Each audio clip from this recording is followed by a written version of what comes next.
Open Your Eyes is brought to you by the Belize Bank. Our country, your bank.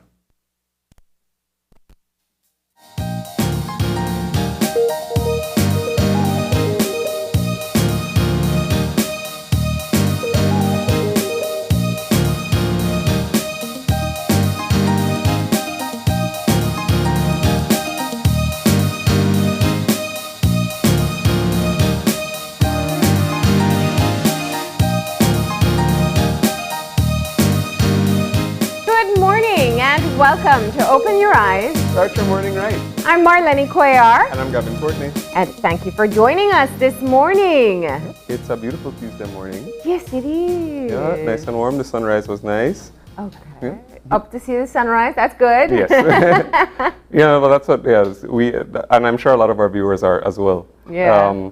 But of course, there's a lot to talk about. We will get into our weather a little bit later.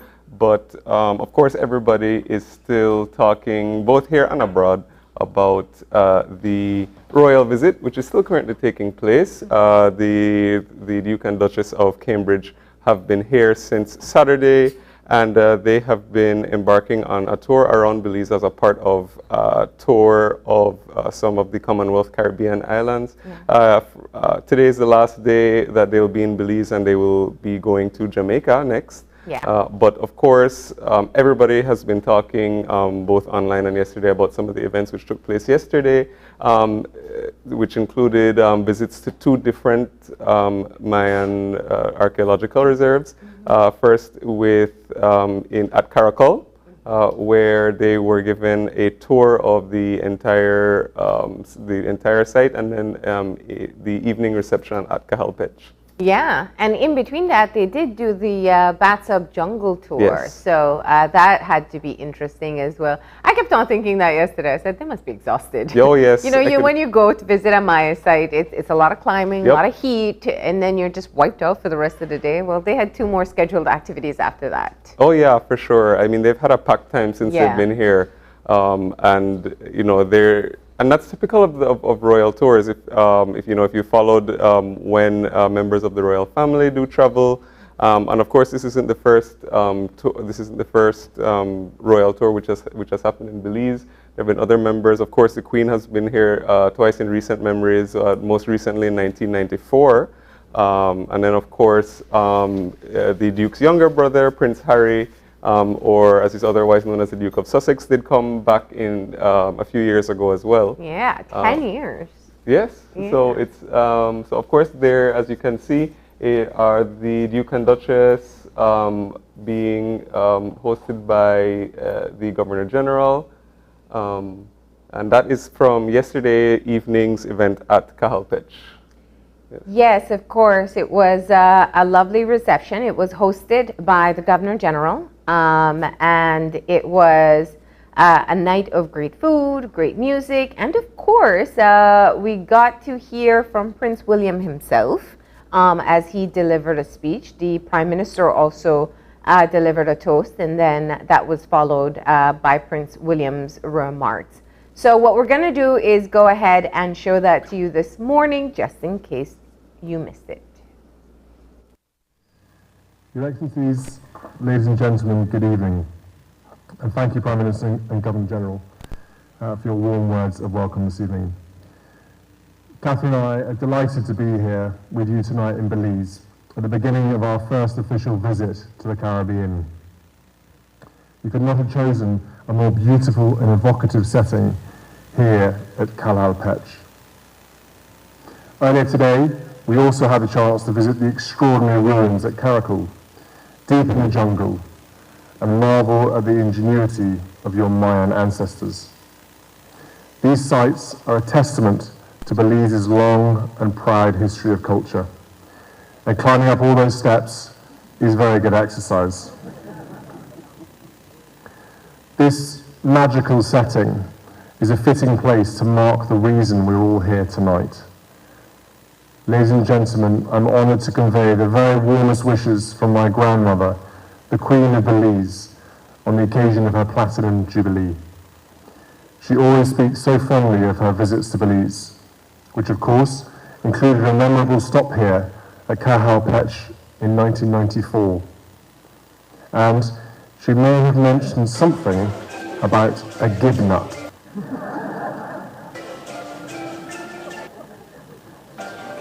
I must tell you, however, that this is not my first visit to Belize, as the Prime Minister mentioned. I was lucky enough to come here when I was 18 with the British Army to do some jungle training just after I'd left school. My overriding memory of that visit was receiving the results of my final school exams, my A-levels, while I was in the jungle. It really was mortifying having my grades read out over a military radio with a whole bunch of soldiers listening in. Thankfully, the results weren't too bad. But our time with that sub in the jungle today brought it all flooding back. In our short time here, Catherine and I have been lucky enough to witness some of the extraordinary biodiversity that you so lovingly nurture here in your jungles and your reefs. You take your responsibility as custodians of nature very seriously, and you are world leaders at protecting your natural heritage for future generations. The fact that nearly 40% of Belize has protected status is a testament to that. I know that this is something that my grandfather, the Duke of Edinburgh, found particularly inspiring on his visits to Belize with WWF. As current chair of CARICOM, you're also demonstrating your regional leadership on the crucial issue of climate change. Alongside this environmental diversity, yesterday we also had a taste of Belize's wonderful cultural diversity, from Mayan chocolate to Garifuna drumming. And yes, you even got us dancing. Belize may be small, but your rich blend of ethnic groups contributes to the harmonious tapestry of life.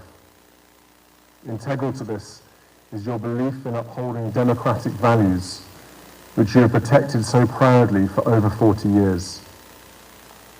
To quote your own national anthem, Belize is a tranquil haven of democracy. This was something the Queen celebrated when she addressed your Parliament in 1994. She said, "I am proud to associate myself with your determination that social justice and personal freedom should flourish under the rule of law. It is always dangerous, however, to be complacent and to assume that democratic values will look after themselves. Vigilance in protecting them is needed." Her Majesty went on to say that, most of all, democracy is safeguarded by teamwork, the individual wills of all citizens, each pulling together towards the same objective. Sadly, elsewhere in the world, that vigilance is being tested today in Ukraine. Belize has joined many others in condemning the invasion and standing up for the principles of international law, peace, and security. Today we think of those struggling in Ukraine, and we stand with them in solidarity. The last 2 years of the COVID-19 pandemic have been hugely challenging, but it is reassuring to have heard from so many people that things are now finally on the up. COVID rates are low, the vaccination program is going well, and it's wonderful to see the hotels filling with tourists again. Catherine and I have been deeply touched by the warm welcome Belizeans have given us. We only wish we could have stayed longer. Now we know why Belize is so lovingly referred to as the jewel. We hope to return again soon and to show our children this wonderful country. They are rather jealous that they are not here with us now. Thank you all again, and have a lovely evening. All right. So there you have it. That was Prince William delivering the remarks last night at the Governor General's reception at Cahalpech. Yes, and of course, if you were listening, he stressed on topics such as environmental protection, and that's a lot of what their trip has been highlighting so far.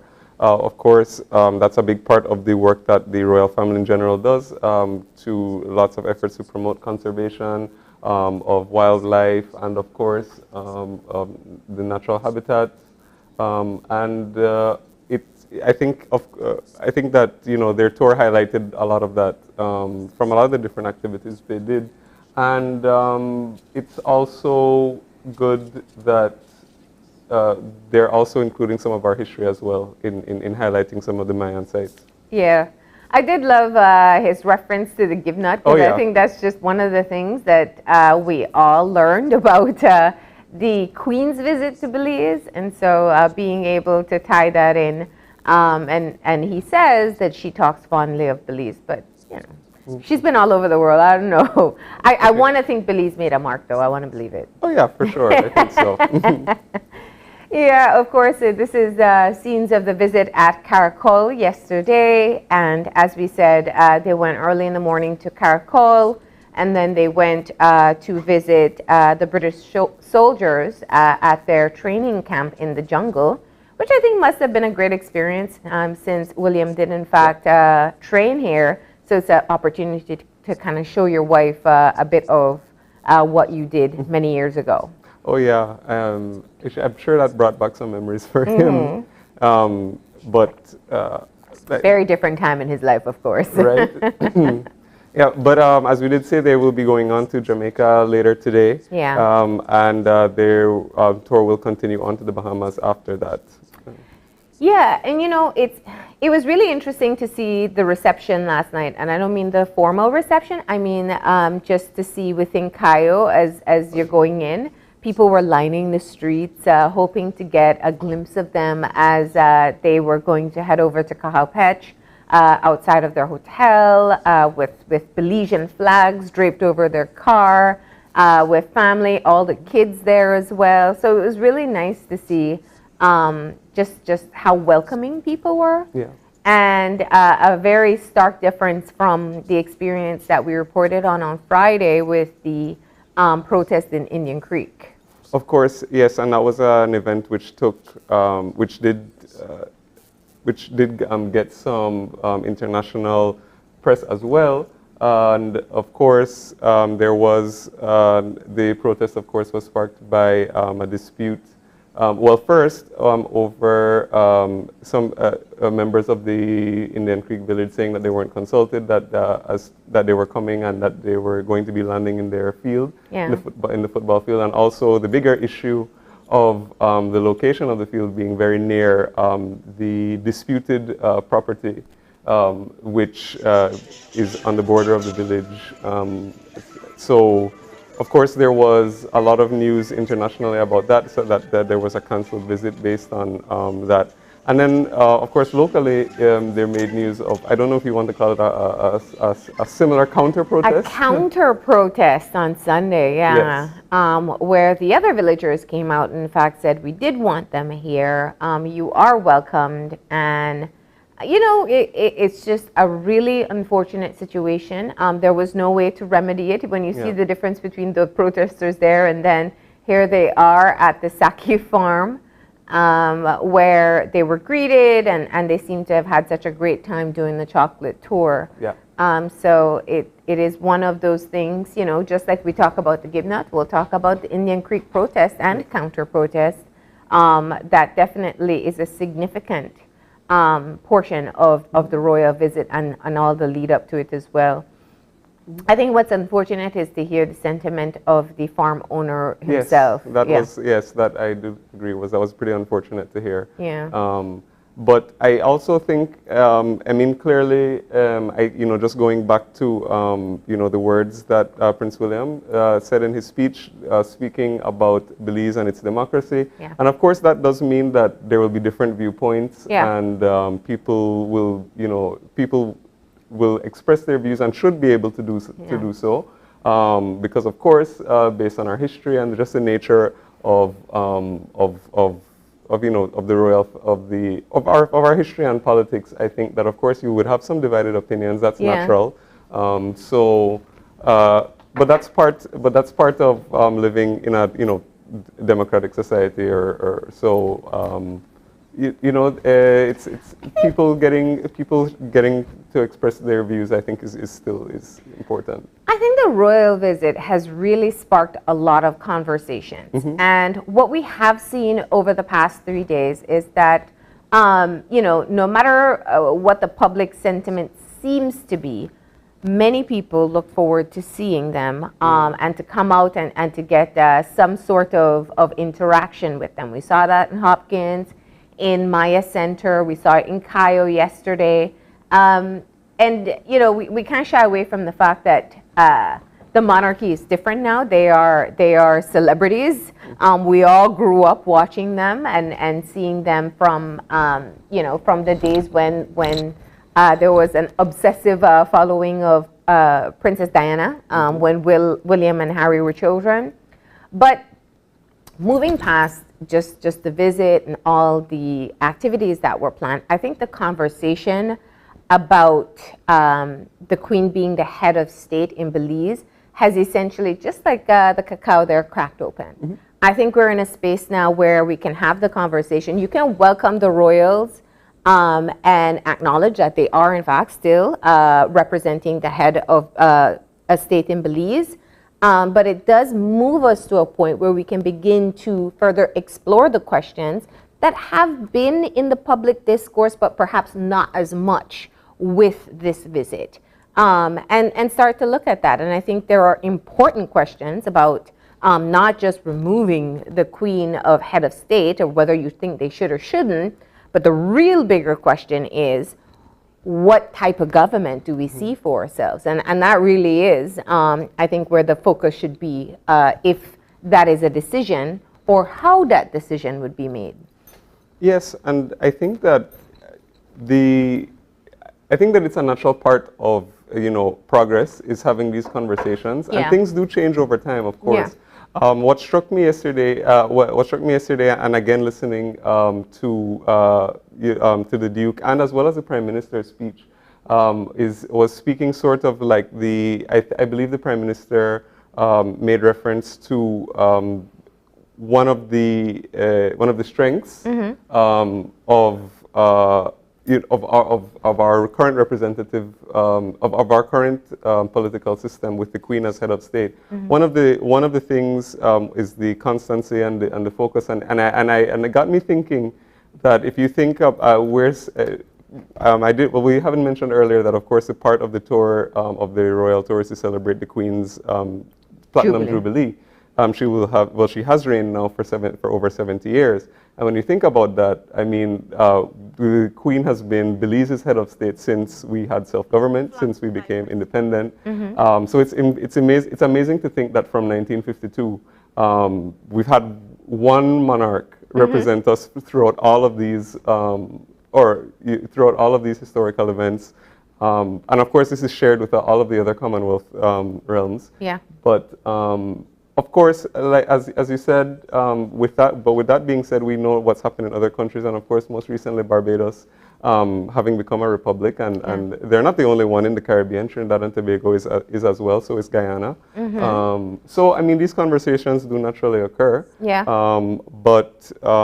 If I could go back to it, I think Jamaica, for example. Politicians have used that as a platform in campaigns, becoming a republic quite a few times. They haven't followed through with it as yet. So it is, I remember the British press dubbing the Caribbean tour as a charm offensive. In other words, trying to kind of buy back that energy into it. And we did see a lot of energy around the visit. Will it be enough? Will this conversation go beyond just talking about this time frame when they're in country? Will we explore it further? That is yet to be seen, and I think the public can drive the discourse if it is something that they're absolutely committed to or desire.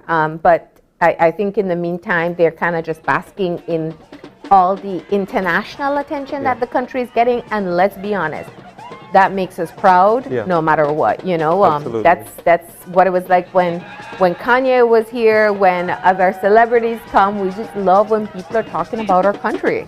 That's true, and I will say Talking that positively about yes, our country. and I will say that one of the things that has made me very happy about the international coverage is I don't know if it's somebody in the government or whoever's been briefing the international media has been doing a pretty good job. I've been loving reading the stories and seeing like the names of the Mayan sites spelled correctly and the Chiquibu and all of this and there. And you know, if you're following them on different social media platforms, of course, Twitter, Instagram, and the more instantaneous ones, they're constantly monitoring their activities, so people are getting constant posts. And I've been very happy to see the amount of, you know, it's not just the Duke and Duchess are here and, you know, she wore this dress and blah, blah, blah. They're actually, you know, talking about the places and the people that they're seeing. And I've been actually very, I've been actually excited reading a lot of the coverage. I'm telling, it's our Belizean pride. I mean, I eat it up when I see people talking about our country in that way. The only misspelling I saw was the hudotu. I saw that in one. That was kind of funny. I think I saw one misspelling of Caracol. Okay. Well, it happens. Spell check doesn't always work on our phone. Yes. All right, but we got to keep things moving into the rest of our show. There is a lot more happening in the country today. The Duke and Duchess depart. There'll be the official departure, and we'll have that update for you as well. But let's get moving into some motivation for us to get our day started. And that means it's time for Eye Opener. And our Eye Opener, taken from dailyom.com, goes like this. We can shine like a beacon from a lighthouse when met with the force of a grumpy person. When we're in a good mood, we shine like the sun. But if we find ourselves in the presence of a person or people in a grumpy mood, it can feel like a dark cloud approaching to dim our radiance and block our positive way of seeing the world.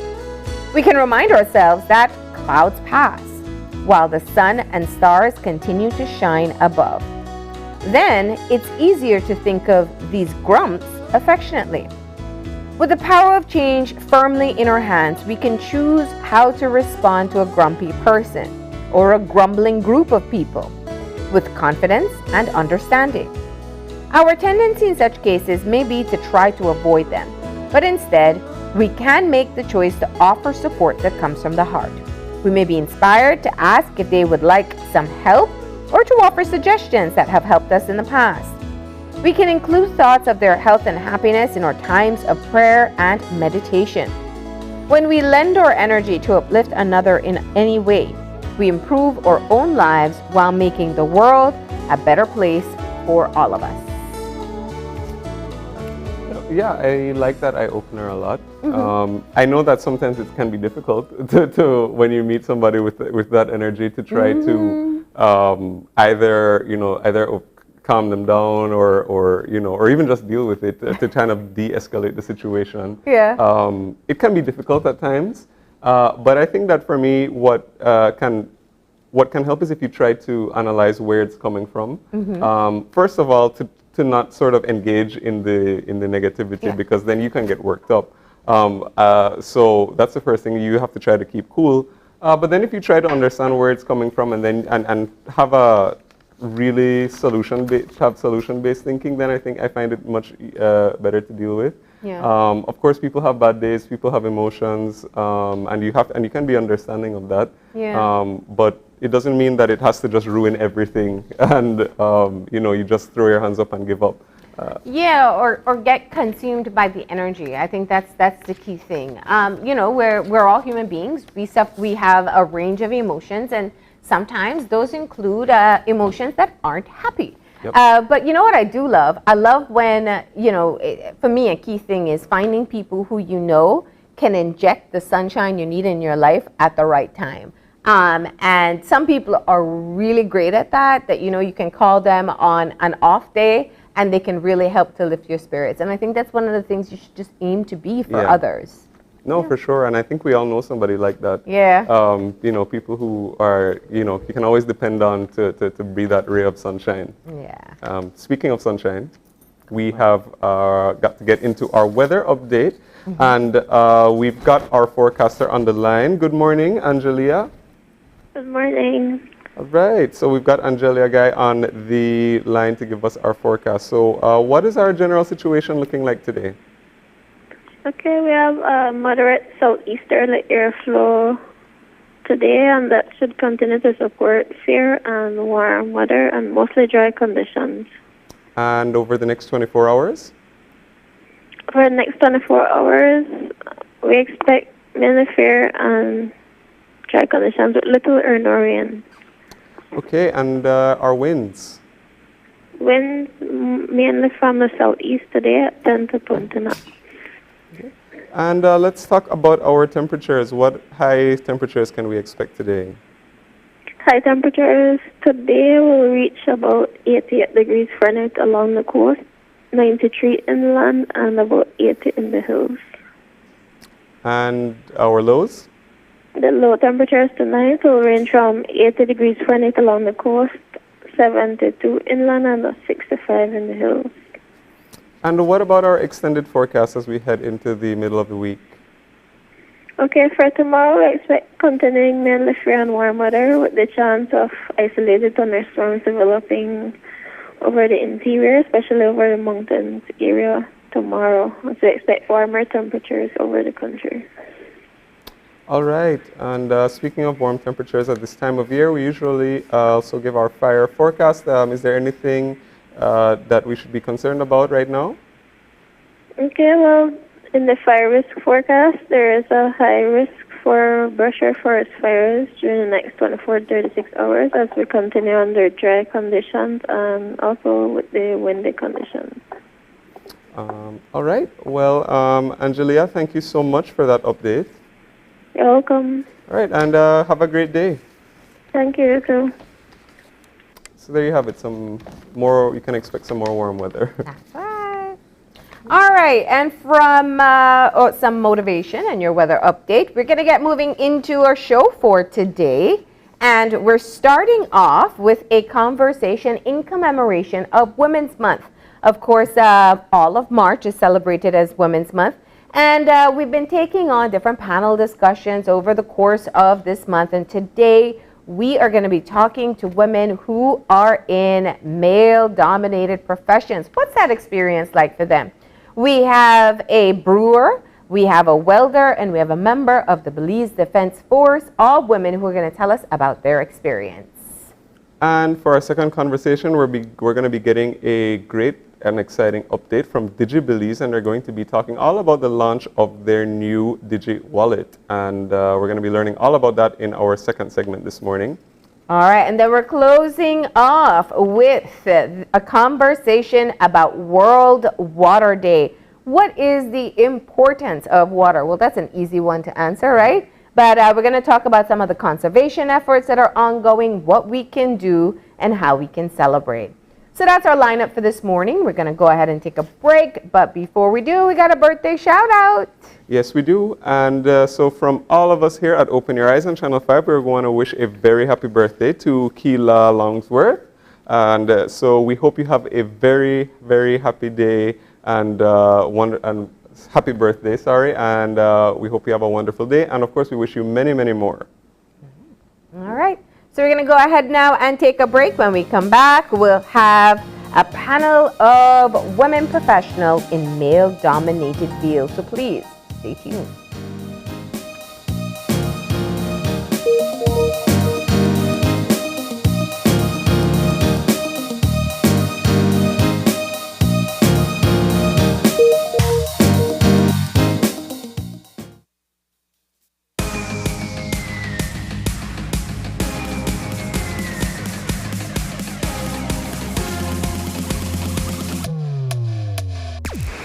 Download the SmartStream app on the Android Play Store and create your account to get access to movies and stream at home or on the go. Prepaid customers can purchase regular data packages or get a discounted rate on a special SmartStream package by dialing 7737. Postpaid customers will be billed monthly. Never miss a movie again with SmartStream. After a rough week of school, Jake and his friends decide to treat themselves to frozen coffee. And since they don't have cash on them, they decide to use eCash. With eCash's geolocation feature, Jake can easily find the nearest coffee spot. With eCash's built-in option to split bills, Jake can pay the bill and his friends can reimburse their portion of the bill. Jake scans the merchant's code and confirms payment. Jake then views his transaction history and taps on the transaction recently made, then taps the Split the Bill button where he selects the Evenly option to evenly split the bill. The application splits the bill automatically. His friends receive and accept the request. Geolocation and splitting the bill via eCash makes Jake enjoy his digital lifestyle.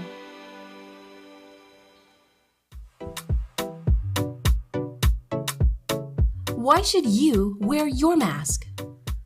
To protect myself.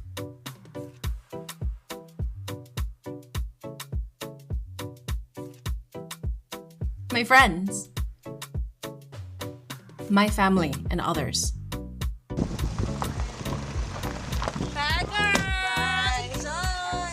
I wear my mask because I love my grandparents. With so many reasons to wear a mask, we continue to advise persons to wear a face mask properly, covering both nose and mouth. Together, we can keep Belize COVID-19 safe.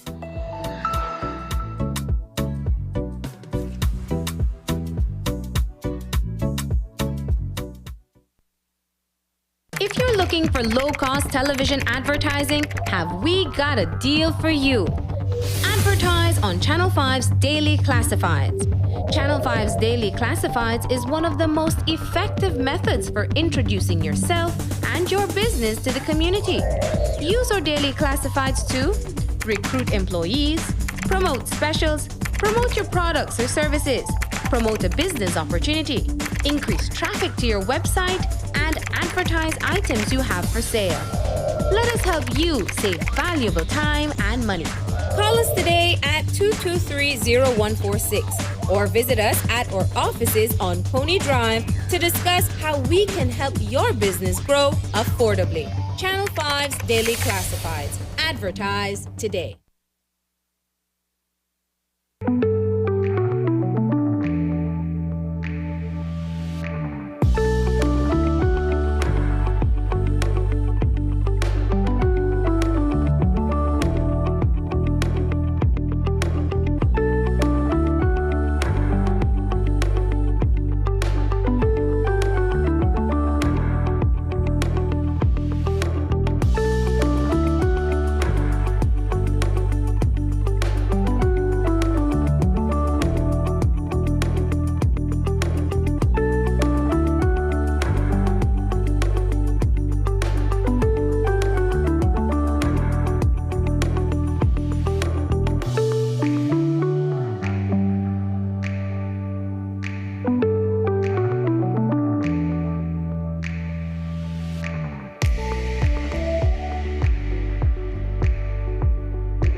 Brianna, what do you want to be when you grow up?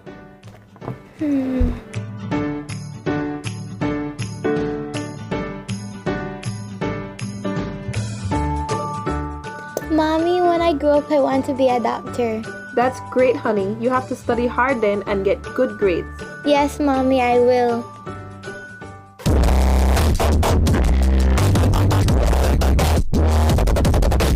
Mommy, why do the neighbors have to play the music so loud?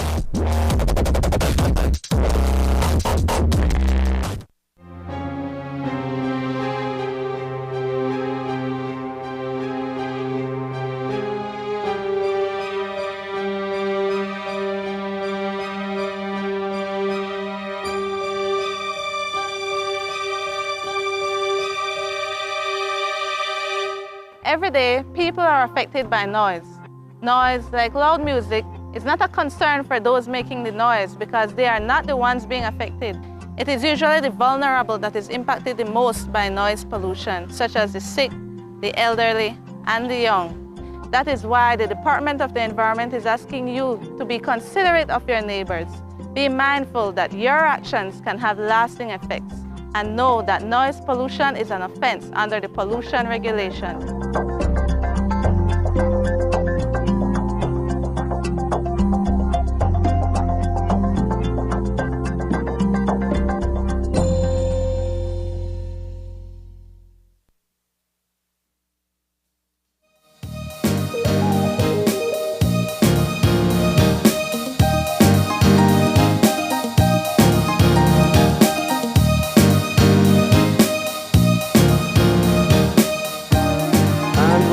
And if you're joining us right now, we are just getting our first conversation started this morning.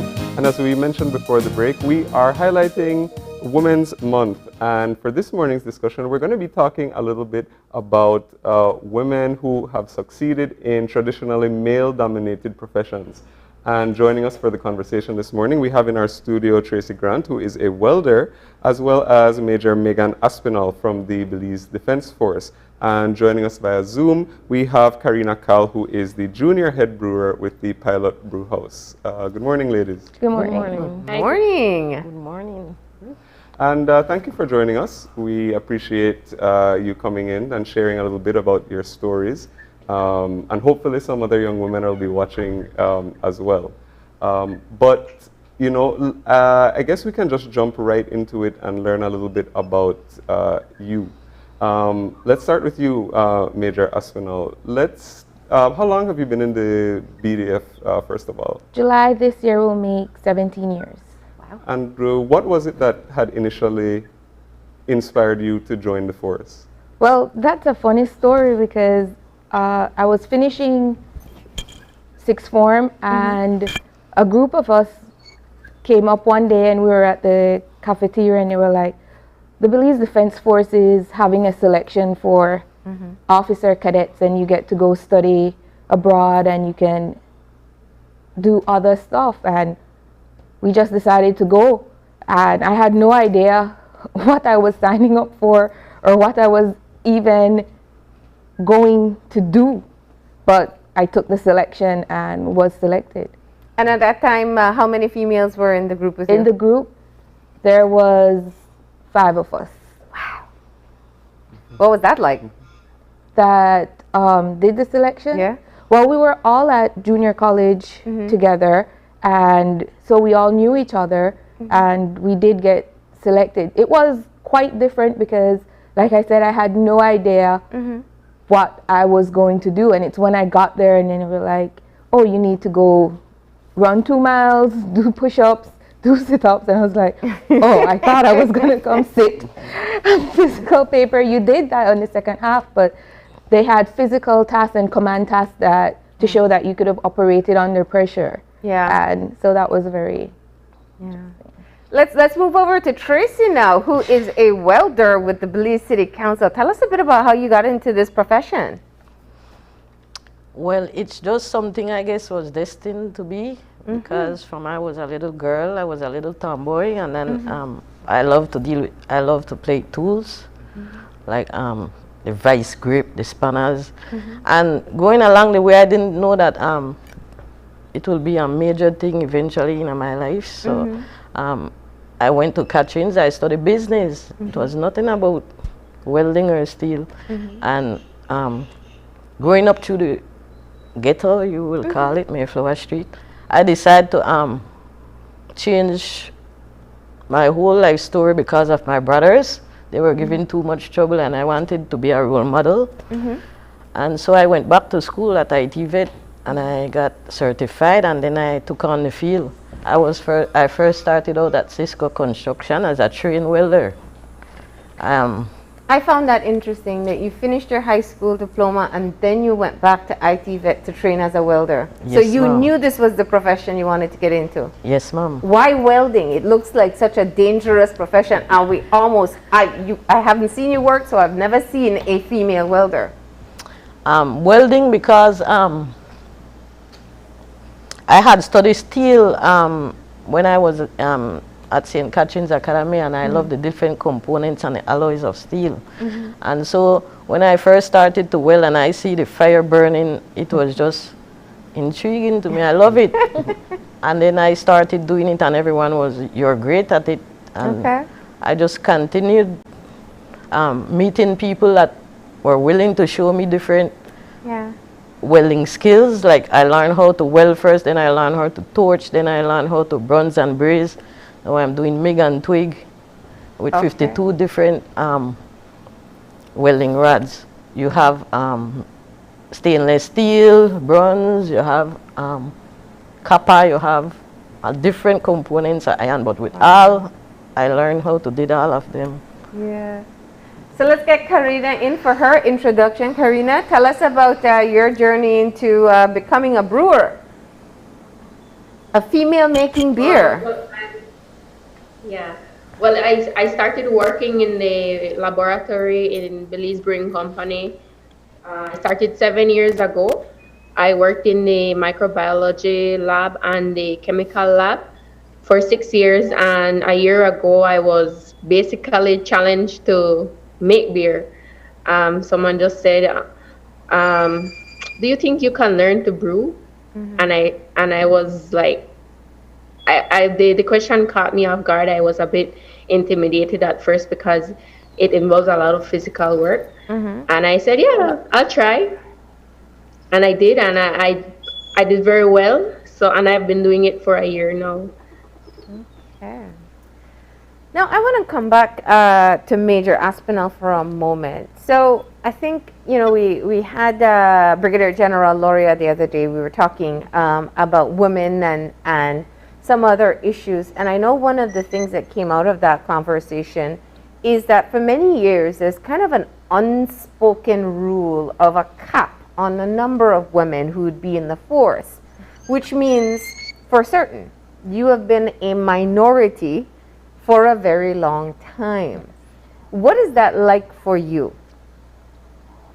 It was very challenging and difficult because a lot of the times the areas you would have wanted to expand in or try, you were told, well, females weren't allowed in that area, or we have a limit.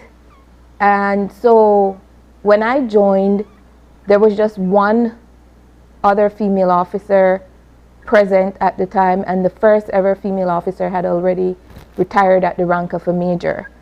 And so you didn't have much guidance that you could have said, look to and get, because we were, as he said, the minority. So it was very challenging to say, well, as you go up, I want to try this, I want to go in the same areas as the males. Yeah. Do you find that oftentimes you are treated differently, like either an assumption that you can or should do something versus, you know, you can't do something because you're a woman? Yes, you get that, but on the subtle end, they won't tell you it to your face, but you would see the reaction when you say, but I can do that as well, where it was easily handed to the males, whereas you have to prove that and work twice as hard to say, I can do this as well. Yeah. And Tracy, I see you agreeing. You found that a similar experience in your field as well? Major experience. Tell us. both my jobs at Cisco Construction, I was the only female amongst about 90 men. And where I work right now at Belize Sitcongs, I'm the only female on the common with about 60 men. And they don't like to be told what to do. And so it becomes difficult. It's a challenge. You have to really focus and know this is what you want so that they give you the respect coming up. And it's been difficult too because being a woman, you get a lot of sexual preferences thrown at you, and then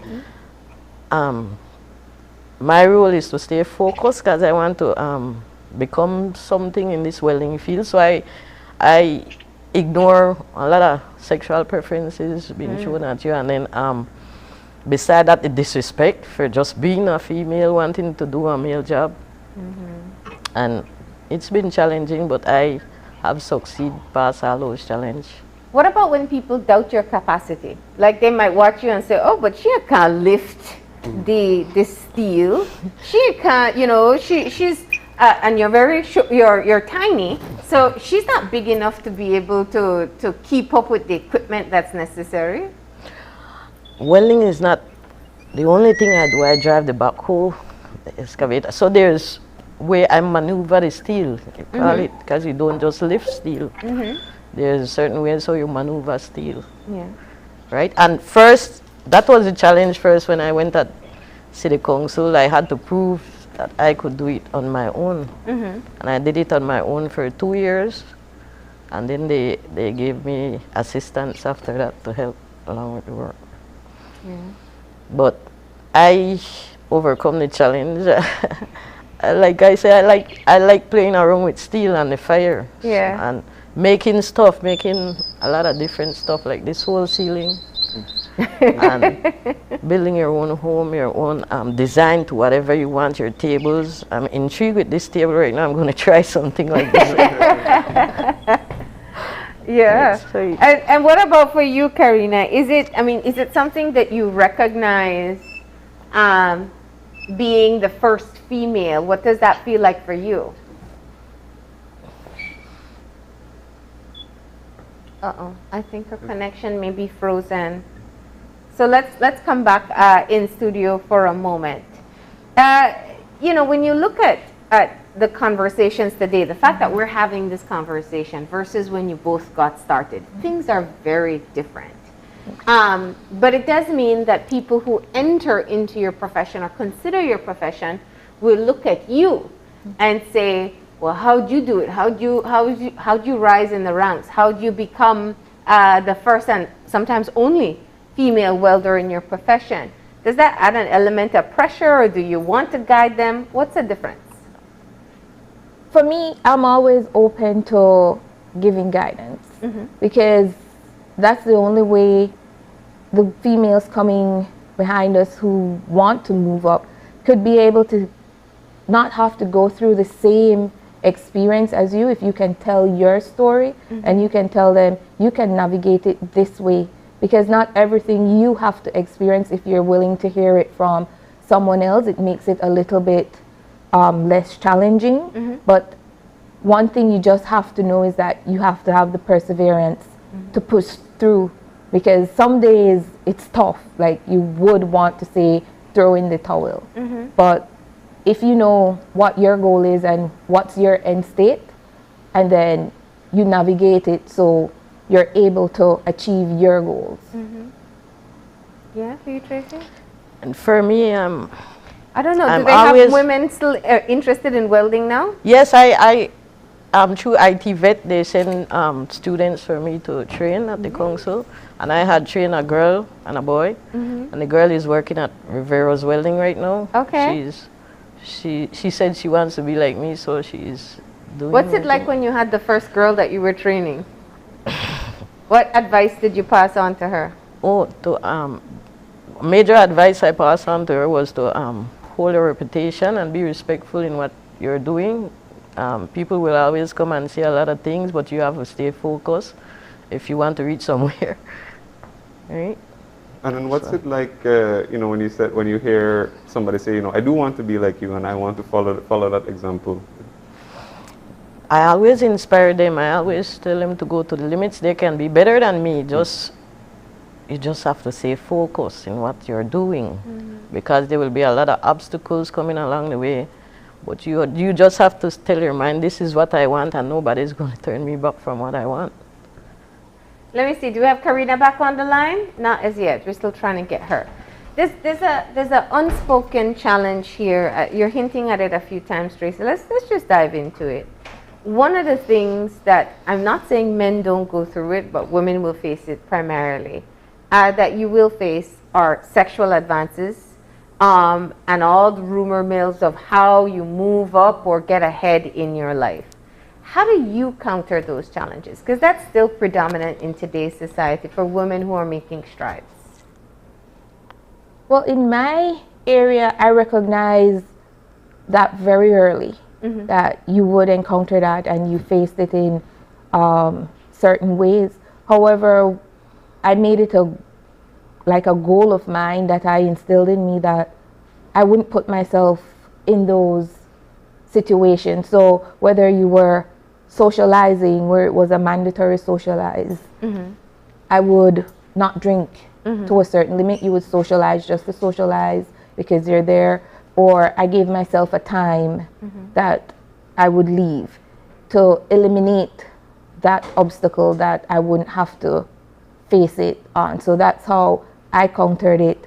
And also learning your circle. And when I joined and did recruit training, I was the only female cadet going in the line to be an officer, and there was about 10 other male cadets. And I built a good relationship with a number of them that they always had my back, or was like, okay, we'll take you, we'll drop you, it's time to go. So in some aspects, you can learn how to not look at everyone as a threat in the situation, and know that you can build allies and networks with some. I love that. To assist you along the way as well. And for you, Tracy? Well, I don't socialize that much, especially with the people I work with, because I feel like that's the weak part. I rather keep to myself, and most of my work I'm staying focused. Right now I'm studying fabrication of steel in AutoCAD on my own on the computer. Right, so after work I just try, especially like how this corona thing was around, I just go straight home and study. Right? Or learn more about steel, or what to design and what to make, or something like that, right? But coming back to on the work compound with a lot of men and their sexual preferences, they tend to men in power that are higher than you tend to hold you down, or what they will say, sabotage you for not taking on their sexual preferences. But I still fight and get around it, and I always tell myself that my work will prove for itself, and it will one day become great, and that will reach the goal that I want to reach. Do you identify or do you recognize that you are unique in being in a profession that is primarily male dominated? Or is it something you've just kind of gotten used to? It's something I got used to. I didn't tell myself I was unique or better than anyone, because everything I know I tried to train the guys, them, or whosoever is around, the young men around my neighborhood, everyone I try to train. I do different jobs on the side, so when I go to do the jobs, I will take some of the young men to learn what I'm doing, and most of the time they will say, Miss Tracy, how you do this work? It's hard. I tell them because it's something I like, and I already got used to it. Like what you said, it's 10 years now I'm welding, so after a certain time, when you do something over and over, it becomes easier, and you get it becomes easier, and you tend to do it more faster. And what about like the importance? Major Aspinall sort of alluded to it just now. of having, let's say, a support system or people who you could really count on to help push you through like difficult moments. Did you also have that support like whilst you were, through the years that you were developing and learning? Yes, I had a major support, especially from Mr. Francis Woods. Cisco, he had assigned an expert welder, Mr. Cecil Ordonez, to train me for the 4 years I was there. And I took on a challenge and I learned everything that he had trained me, and then I moved on. And I met a private contractor who was doing manhole grills for BTL and badges and flanges for Puma ESO. And he trained me, and he died while we were working together. And I said this was my destiny, because this man just called me and asked me to come work with me, and he started training me, and then he just died. And so I took on a chance, and I said I wouldn't let the little education go to waste that he already trained me. So I took it on, and I went to the Belize City Council, and then it was more major jobs, because I got to deal with trucks, a lot of the big trucks, then the garbage trucks, I fix them, weld them, and whatever the council needs to be done, I take care of the Queen Square Market, the different gates, everything. So it's a challenge, and then a lot of the guys now, they're glad to work with me. First it was a challenge, they didn't want to work with me, but now everyone is inspired and love to be around and want to work with me. Let's come back to you with that answer about recognizing that you're in a male-dominated field. You recognize it, but same way I didn't say, oh, I'm totally unique, because you had a few females who were charting the same path and course. But what you did say was, at the end of the day, I'm here to be a leader, whether I'm a woman or a man. You signed up to be an officer cadet knowing you'll move up to be leadership, and you won't just look at, oh, I'm leading just women. No, you end up leading. So you're like, if you would look at it without a gender tied to it and say, I'm here to lead men or women, soldiers, and you take out that aspect of it, it gives you a way to say you can be neutral across the board, and you more lead from a sense of being able to say, I'll be fair, I'll be non-biased to certain. Let me ask you, do you find more women being interested in joining the force now? It's still not, I would say it's slowly increasing, but you still don't have that influx, whereas other areas do. And I think that is more tied to somehow there's this little element of the military not being such a great career. There's still that kind of notion out there when you would see others and they see you not in uniform, and then they say, what's your career, what you doing, and you say you're in the military, and they're like, oh, like. What's the first question, what's the most common question that they ask you? Why did you go there? Like, okay. Because somehow it doesn't fit. Yes. You being a woman and being in the military.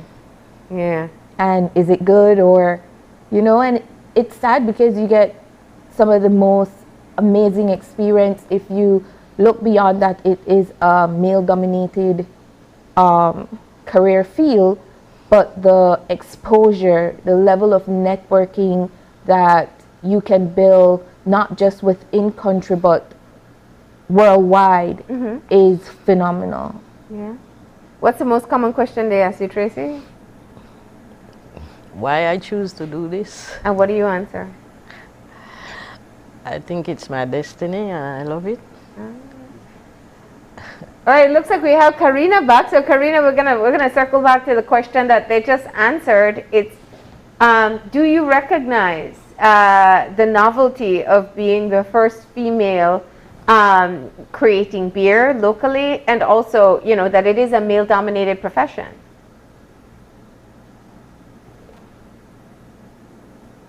I think you're on mute. Indeed. Okay. Go ahead. No, okay, we can hear you now.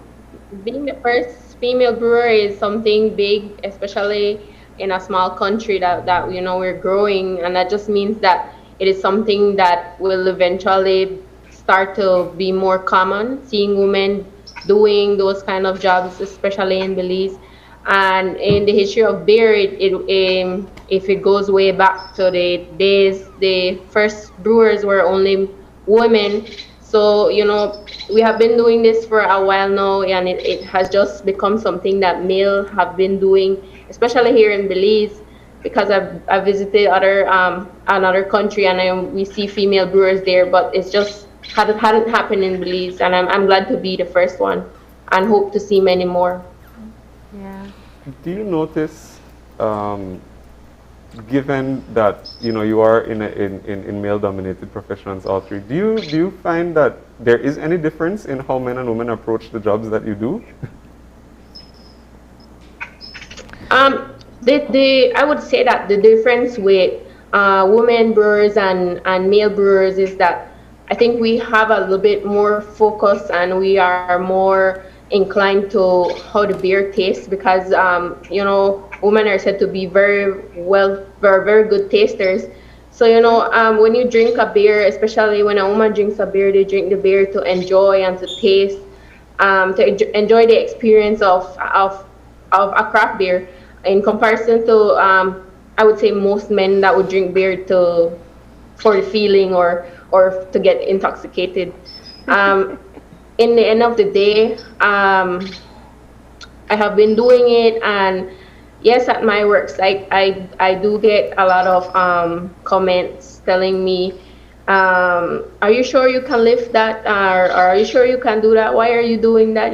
But it's something that I signed up for, and it's something that I enjoy, and I don't see anything wrong or anything impossible to do. And have you found that there's a difference, or have you maybe taught your male colleagues something that they didn't know? Definitely. I think my years of experience in the laboratory has given me a better advantage in understanding beer and the chemical and microbiological aspect of it. So in that way, I do have a slight advantage, and I always teach them new stuff, and they teach me likewise, because they have been brewing for longer years than myself. So I think in that aspect of the knowledge of our work, I think we are at basically the same level. What about you, Tracy?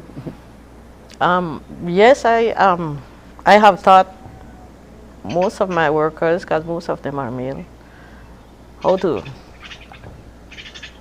anger management, because a lot of them is angry.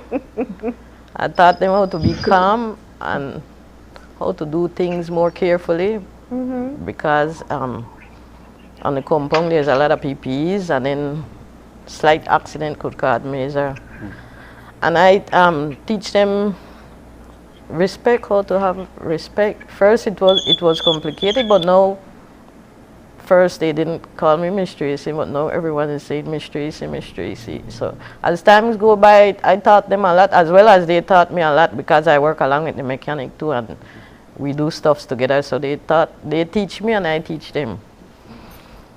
And you, Vidya? It's the same. You learn from them, they learn from you. But one of the aspects, like for example in the military, that you realize, or some even recognize and say, when it comes to certain aspects of administration, the females tend to excel better at administrating, because somewhat that's what you do at home. You manage everything, you forecast, you this, so you grasp it so much faster that you're able to not have some of the difficulties with that area. And when you show them, well, I just do it this way, and they're like, yeah, that makes it easier. And they show you elements that you haven't been exposed the same way, that allows it to flow. Yeah. Run out of time so quickly with this conversation, but one of the things I did want to bring up and hopefully get your final thoughts on is that very often we don't get to see female role models accomplish something. And so when you have people who break barriers like yourself, or one of the first groups, you then open the door for some little girl watching thinking, oh, I could go in the lab and make bear, or I could put on that big mask and play with fire, and I could rise up the ranks within the military as well. What do you say to young women out there who are watching? Maybe they're thinking of a career similar to yours, or maybe they're thinking of being the first in some other male-dominated field. What's your advice to them about taking the chance and how to survive? Who first? You can go ahead. My advice to all females is to think like a queen. A queen never fails, right? And just believe you can do it and do it. Don't let no one discourage you. Yeah.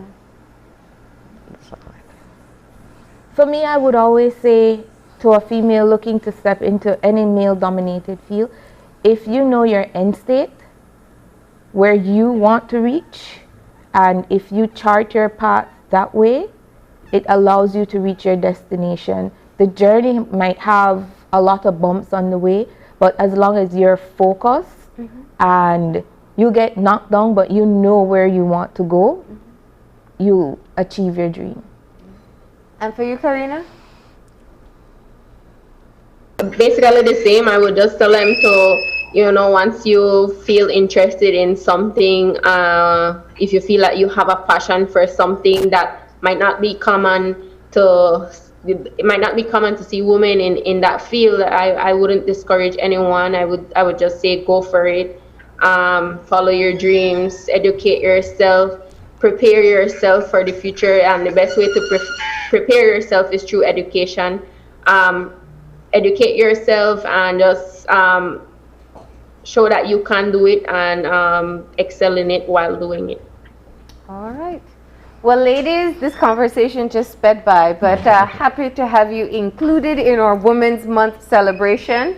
We learn something new, of course, all the time, and appreciate you sharing your experience. Thanks very much. Thank you for having me. All right. And with that, we are going to be taking another short break. And when we come back, we are going to be shifting gears and learning all about the new Digi wallet. So please stay tuned for that conversation. We will be right back after a short break.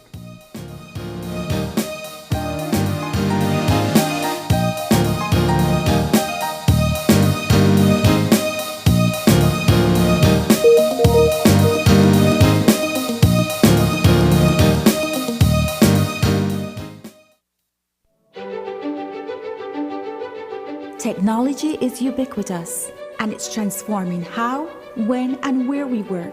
Fulltech Systems is placing award-winning devices in the hands of information workers, allowing them to work without compromise in a world without wires, to innovate, create, and to maximize productivity anytime, anywhere, satisfying the needs of the desk-centric remote and field worker and every other worker in between. We are providing the industry's best devices to businesses going through the process of digital transformation. Partner with us today to provide the solutions that will allow your employees to work effectively and efficiently to enhance your customers' experience.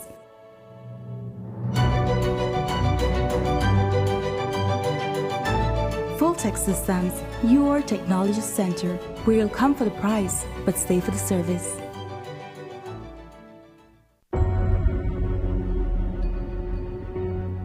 Right now, I am the leader of the House of Representatives.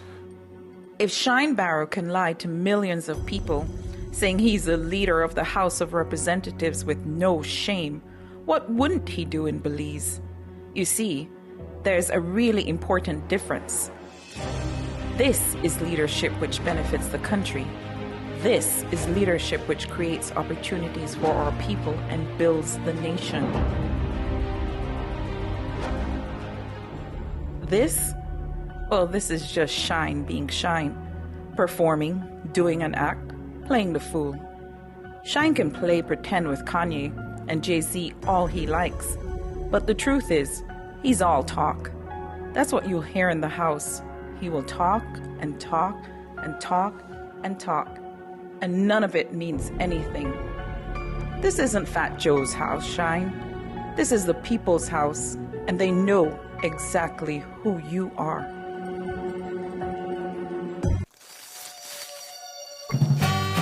Las tradiciones son atemporales, pero mantenerse al día es necesario. Digi Wallet me permitirá hacer todas mis compras favoritas. Es fácil y seguro. Solo es agregar dinero a mi Digi Wallet y ya puedo irme de compras en mis tiendas locales favoritas. Oye tú, a mi familia le encanta. A mí también. Es nuestra nueva tradición. Digi Wallet, próximamente. Applying for a Social Security sickness benefit? Here's what you need to know. A complete claims package include 1. Sickness claim form fully completed by the claimant and medical doctor.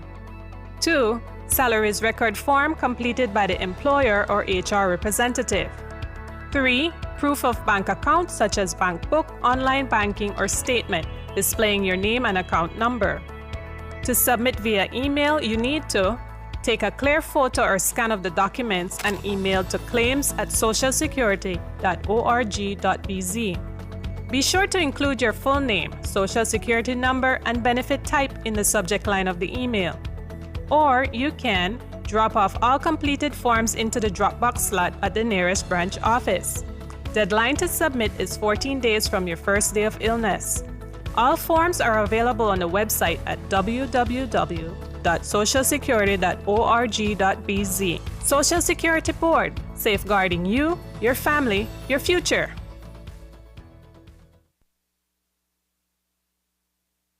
If you're looking for low-cost television advertising, have we got a deal for you?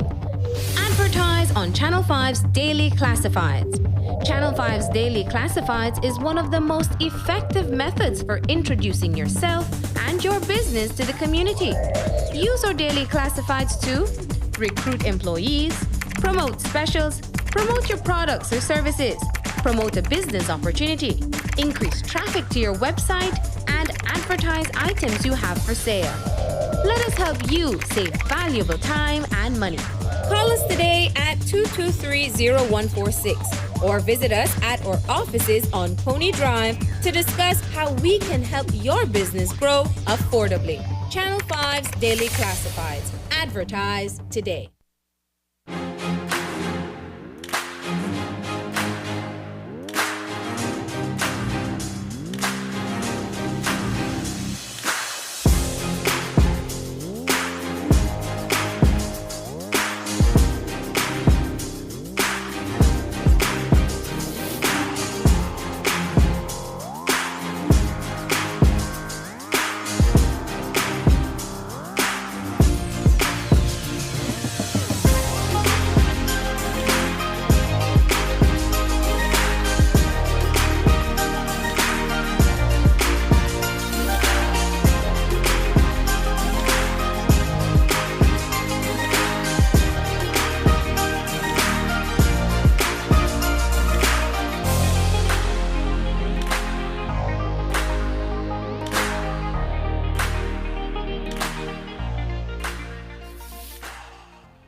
Are back and we're moving into our second conversation for today. We have been fishing around for details about this new product and now we finally get to find out more. It is soon to be launched, the Digi Wallet, and we have with us on set CEO of Digi Belize, Ivan Tessikum, and we also have the acting general manager of Digi Belize, Melanie Blake. Good morning. Morning. How are you? We're excellent. We're awesome today, and we're so happy to be here to share with the public our Digi Wallet coming soon. Actually, it's as soon as tomorrow. Yeah, you've been teasing it for quite a while, so you know there are lots of questions out there that people have. Correct. So we have done a soft launch 2 weeks ago with our staff. So we have been testing out our solution. And we're very excited to say that tomorrow we will be officially launching our Digi Wallet. So our Digi Wallet essentially is a new way to pay. So moving into this digital space, our customers will also have the opportunity to use their phone to transact their favorite financial services. So our app will be released tomorrow. It's going to be available, and customers would be able to enjoy all of the favorite mobile products. So customers would be able to buy their top-up. And one of the good things about our app is that you can also purchase it for someone. So you could buy the top-up for yourself if you're out of credit, or you could decide that you want to purchase a top-up for someone. So that's available. Customers will also be able to use the app to pay their phone bills. So that's very convenient, you know. We're living in some very hectic times. We're always trying to meet work at 8, you know, we're always busy. So it's a convenient way in which you can still pay your bills while on the go. Customers will also be able to utilize the other features of the mobile app. So we do have what are called person to person. So today is your birthday and I want to send you some money. I will be able to do that instantly via the app. So this is real time. Our app is very, very secure. So one of the good things about it as well is that you will also be able to pay merchants. So this is something that we've been working on. We have over 400 business customers and counting that have expressed interest in using our Digi Wallet. So you'll be able to go to your favorite restaurants, you could go to the boutique, your nail salon, and you will be able to just use your mobile device to pay for your goods and services. It's that instant. And our app is going to be data free. What does that mean? Meaning, okay. You like that, right? So essentially you won't need data to use the app. So that's one of our strengths with using Digi Wallet, that using the app is going to be, you won't need to have data. All right, so that cuts out one excuse for people. You can't say, I can't send or because I don't have data. But Ivan, let's backtrack for a minute and talk about this new way forward for Digi. We know of the different mobile services that you do offer. Why move into digital currency as well? Right, sure. So thanks, Marlene. Morning, Gavin. Morning, Marlene. Certainly for us, we've seen that the use of the mobile technologies has definitely created a lot of transactions. And so for us as Digi, the leading service provider for mobile and all other telecom services in Belize, it's a natural progression for us. And so Digi Wallet allows us to be able now to interact. We have over 70% of the mobile penetration market. The Belize market has 85% penetration, which means there are about 331,000 cell phones out there on the market. So for us, and you know that without this, you can't move. You leave it at home, you have to go back for it. You know, and so that means that this is a natural extension of your wallet now. So first, it's a natural extension of your life, social media, work, everything, and now this becomes your wallet as well. So it makes it very easy. And for us too, there are other things that we wanted to look at. We know that with COVID-19, with the social pandemic, you know, there's a lot of movement towards contactless. So that makes it another transaction where everything from this is contactless in the same manner. Secondly, we know that there's a national financial inclusion strategy that by 2022 it was going to increase to 80% from 66%. And lastly, like I said, you know, we know that the mobile penetration in Belize is very high. So we know that the mobile adoption, we know that we as Belizeans love our cell phones. We do everything with our cell phones, from work to play to social media to everything. And so for us, it's a natural progression of now the Digi brand now going into being a mobile payment provider as well. So that's where we're at right now, and we're excited that the launch is tomorrow, and you know, we're there. Let's get into the questions, right? How does it work? All right, it's very easy. How does it work? So there is a one-time registration. You will download the app from the Play Store. It's available from the Android. If you have Android device, it's the iOS and also iOS Play Store. So it's going to be available from both Play Store. You download the app. It's going to ask you to fill out some very basic biodata. This is a one-time step. After you register, then you will have access to the wallet. and you will have access to all the features. Now, after downloading the app, your second step would be how do you put money into your wallet. So we do have our offices countrywide, 13 retail stores countrywide, in which customers would be able to visit the office and they would be able to actually put money into their wallet. It's safe, it's secure, the money is yours, there's no expiration date to your currency. So I just want to make mention of that, It's not right? like credit, right? Yes, it's not like credit. So, you know, you go, you put money into your wallet, and by doing that, you will be able to enjoy all the cool services that are available via the app. Like I mentioned, you could do the top up, you can pay your bill, you could go fine dining, you could pay at a restaurant. So these are all of the things. We're also going to be looking at different loyalty promotions. So we're going to have exclusive mobile promotions on the app. So we're very excited to say that coming tomorrow when we do the grand launch, there's a lot of things that we will be doing for the general public. So I'm pretty sure they're very excited to find out exactly what cool things are in store for them. So help me understand. So how do you get the money on your wallet? It's like buying your prepaid service. You go to the store and you buy a card, or you just simply give them the money like a top up and they credit You it? simply give them the money, and in exchange they will give you e-currency. We are going to build out our network infrastructure where we have other agents, especially in remote areas. The CEO spoke about National Financial Inclusion Strategy. So we do want to make sure that we go into the rural areas, and these customers would be able to go there and also cash in. They get digital e-currency, and with that digital e-currency, they're able to utilize the services from the app. We also have what is called the USSD. So for customers who have a very basic phone, they can also enjoy the services of Digi Wallet. So there's a short code, *2274#. It will give them the menu, and they will also be able to transact. So again, we're here expanding the financial access for all Belizeans, whether you have a modern phone, a high-end phone, or a very basic feature phone. Customers will all be able to enjoy or access Digi Wallet. That's interesting, because you know some people who are just unwilling to get their touchscreen phone, right? Correct. So they can still benefit from the service. Exactly, and when you put money in there, likewise, you'll be able to go at a Digi store and cash out. We'll have all of our agents and merchants published on our website. So we do have a Digi Wallet website. We encourage you all to find us on our website. We'll publish all this information where customers, if you're in the Ladeville area and you want to know who's an agent, you'll be able to access this information. It's also available in the app.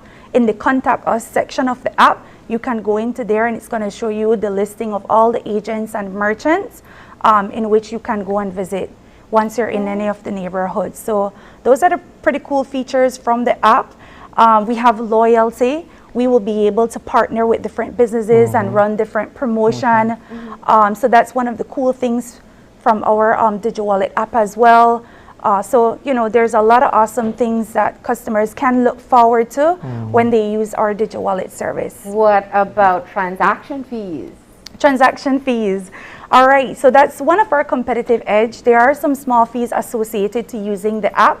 However, it's comparative, or it's affordable when compared to the other financial institution. For instance, if you want to do a P2P, which is a person-to-person transfer, the rate is as low as 10 cents. You know, online you pay $1.50, $3. So the rates are very, very affordable.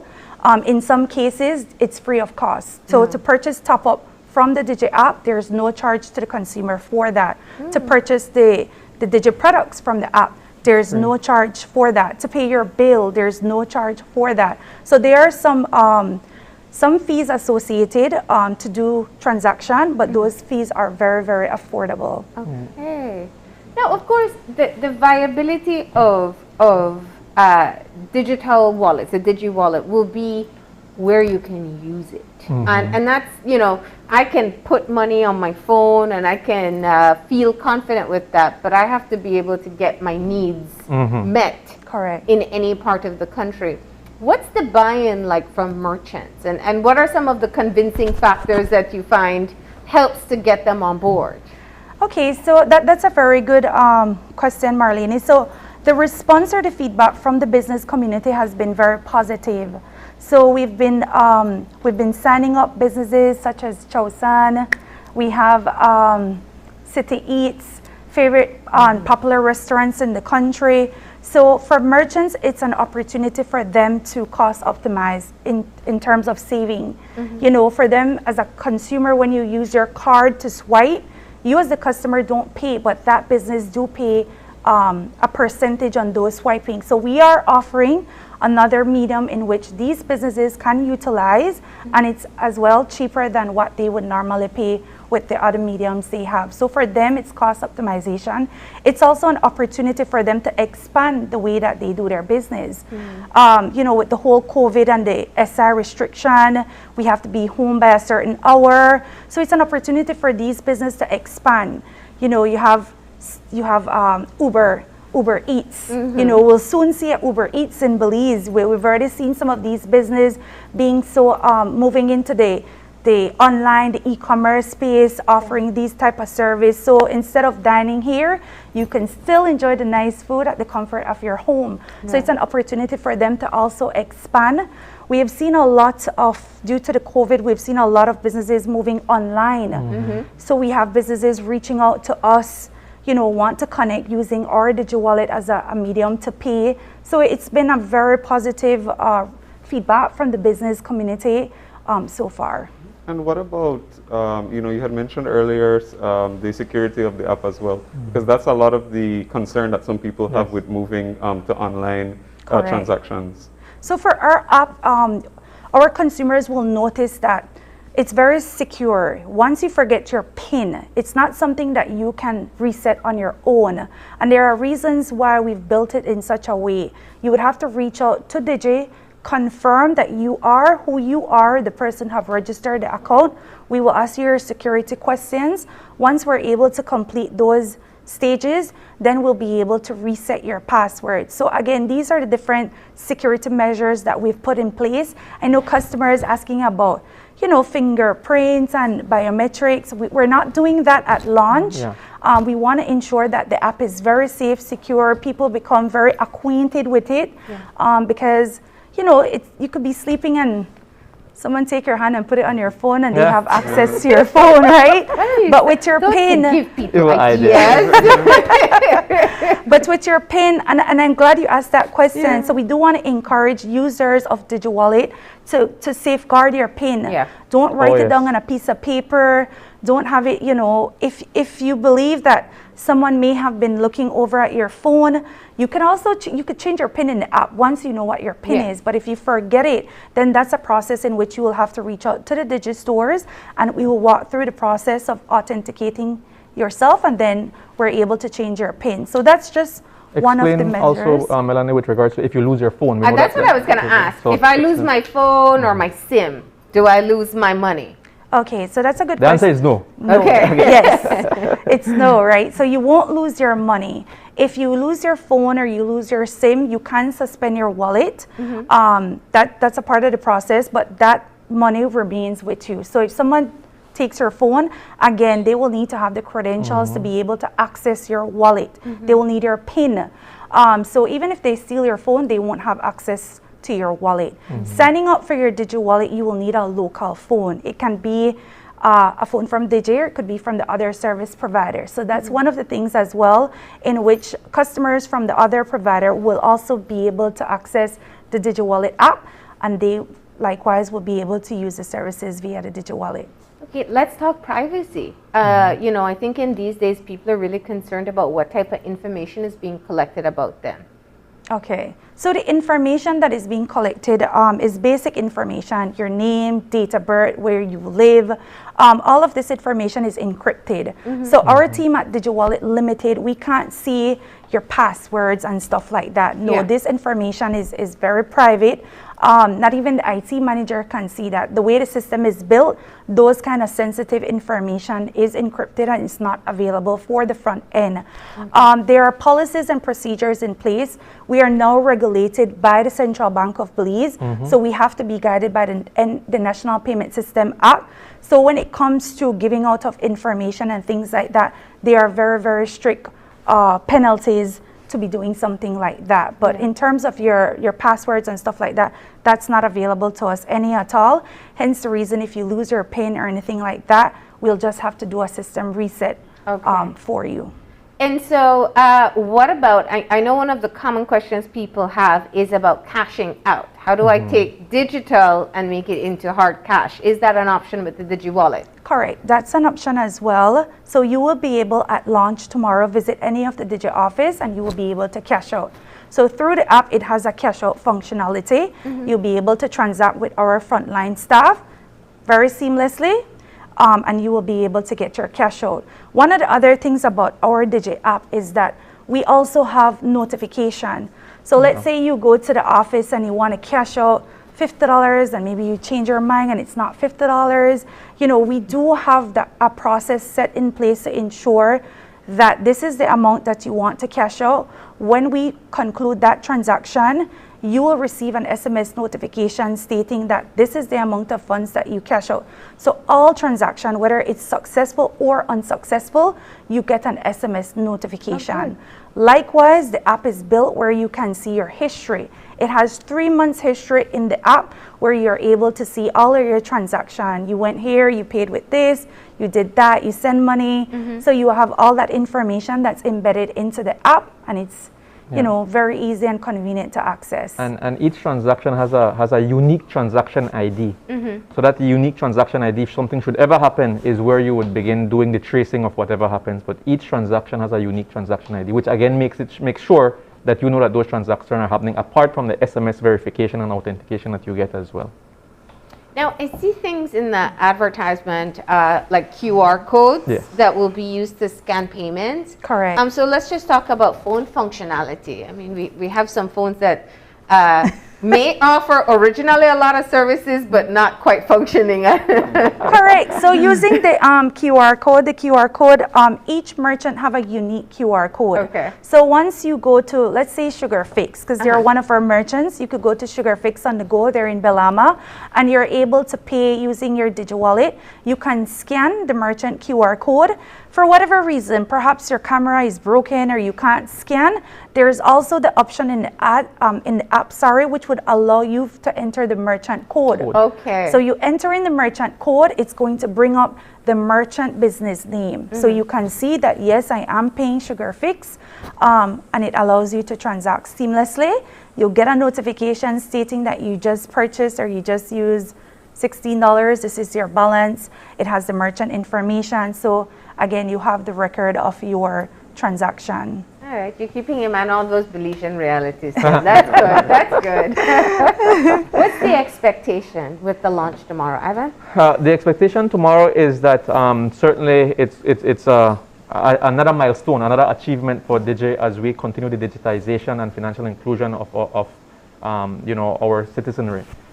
Certainly, another thing that we want to mention is that we expect and we anticipate that you will see a lot of people using it, from the tacos vendor to the person who sells, you know, things on the sidewalk for children, for schools. You'll be able to see people who sell coconut water. You know, it's going to be a lot of transaction, a lot of movement. Why? Because as what Melanie has said, it's a new secure way. I don't need to get cash. You know, security is a big thing in terms of physical security. Some of the areas we know are not the best, and so even if they were to steal the phone, they don't have to worry that I lost my money, because really it's embedded in here in the phone. So we expect that there will be a lot of take-up. As what Melanie said, we have a lot of what we found interesting and exciting for us is the fact that when we did the soft launch, a lot of merchants were calling us that they want to sign up. So you know, it is certainly you know, that is good. Of course, the Digi brand by itself is a very strong brand. We've been doing since the early 2000s, we've been doing top up. So they're used to the fact that you don't have to worry about your money. We are very strong financially. And the fact that with Digi Wallet, you know, we're regulated, as she said, by the central bank. So we expect that there's going to be a lot of take-up, a lot of anticipation. Another feature is going to be coming online, as you said, in terms of cashing out, will be the fact that you'll be able to then move your monies from out of the wallet itself into your bank account, and vice versa, from your wallet into your phone. So there will be a way for you to transact and move it into your whatever accounts, including credit unions, because we are partnering with the Credit Union League to be the Belize Credit Union League to be able to facilitate this item as well. So there are a lot of exciting features. Like we said, the grand launch tomorrow is going to be exciting, and so, you know, like I said, you know, it's another milestone and achievement for Digi. Yeah. What are we watching here? That's the She's app. giving me free money. Free Digi cash.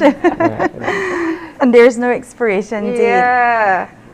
So, you know, I think, what about the small vendors? As you talk about tacos vendors, if I had a preference, I would never have cash on me. But every now and again, you run into some area and you're like, I have to get cash for this.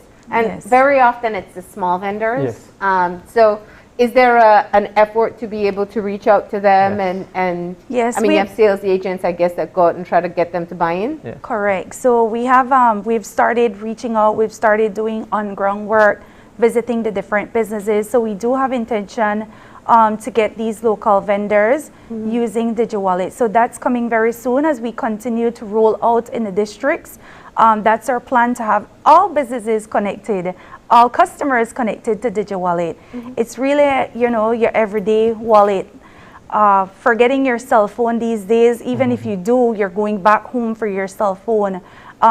We're glued to it. We get our emails on it. We do our social media on it. So, I mean, it's just everything using this small little gadget, right? So we're very excited to be here. It's definitely going to transform the way we conduct business with each other. Moving into this is our digital infrastructure. It's going to support a lot of businesses, especially those moving into the digital space.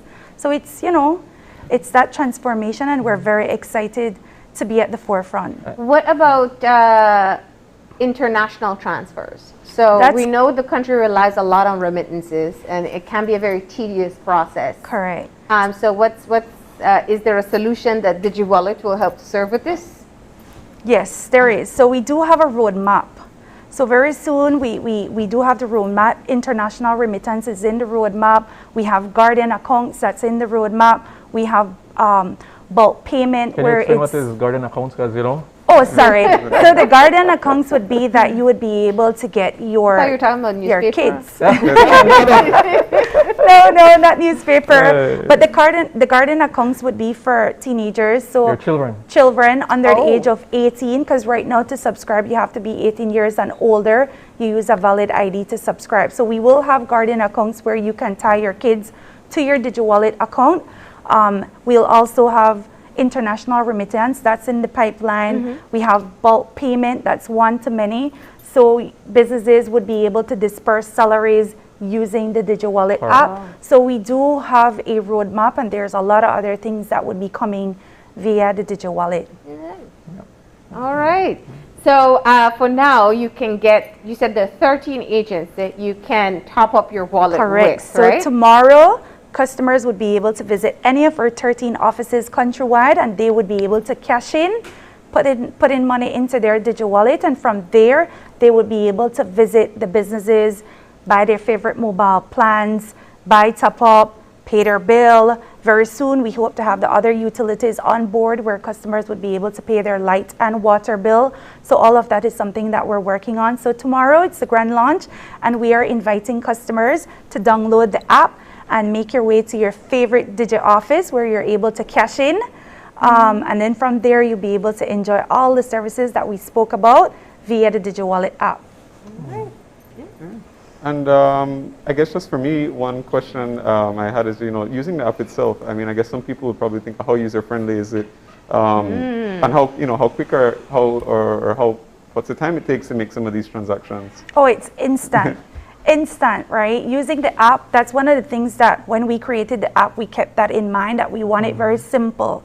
We want it easy to use. So it's very, very easy to use the app. One of the things that we're going to do in the near future is that the app will also be available in Spanish and Mandarin. So that's something that we're looking at as well. So it's very easy to use. I encourage you guys to download the app today, and you guys would be able to navigate. It's very, very simple and easy to navigate using the app. We have our social media channels also embedded in the app where you can reach out to us for questions. We will be doing our launch tomorrow. We will have frequently asked questions. You'll be able to reach out to us at DigiWallet Limited. So we are a subsidiary of the BTL, the parent company, and DigiWallet Limited will be responsible to manage the DigiWallet service. Okay. And as you said, it also does not require data. So it's once you have service, Correct. you'll be able to use your Digi wallet. Well, after all the weeks of coming soon, we finally get the details. Now you know how you can access and use the Digi wallet. Best of luck with the launch tomorrow, and thank you for coming in and sharing details. Thank you for having us. Thank you for having Any us. final message to our viewers? For our viewers, it's really, like we said, Digi wallet is going to be available tomorrow. We'll be able to transact, making it very easy, convenient, safe, secure. And we want to also, it's not only for the main communities, but also for the rural areas. We want to emphasize the fact that now you'll be able to transact. There's no longer a need to catch a bus to go to the bank or to the credit union to transact. That saves a lot of time. We know that time is money. And so just wherever we cover over 90% of the country of Belize via mobile service, and as you rightly said, there's no need for you to have data. You'll be able to transact with or without data because of the fact that as long as you have mobile coverage, then you'll be able to transact. So, it's going to save a lot of time. And, so for us, we're excited that we're bringing a new product and service to the country of Belize. And the grand launch is tomorrow, and we hope to see everyone downloading it and using it. And we have a couple goodies for the folks who, download the app tomorrow and begin utilizing it. All right. Thank you so much for coming in. And as you said, best of luck. Thank you. you. Thank you very much for having us. All right, we're going to go ahead and take a break. When we come back, we're going to be talking about World Water Day. So please stay tuned.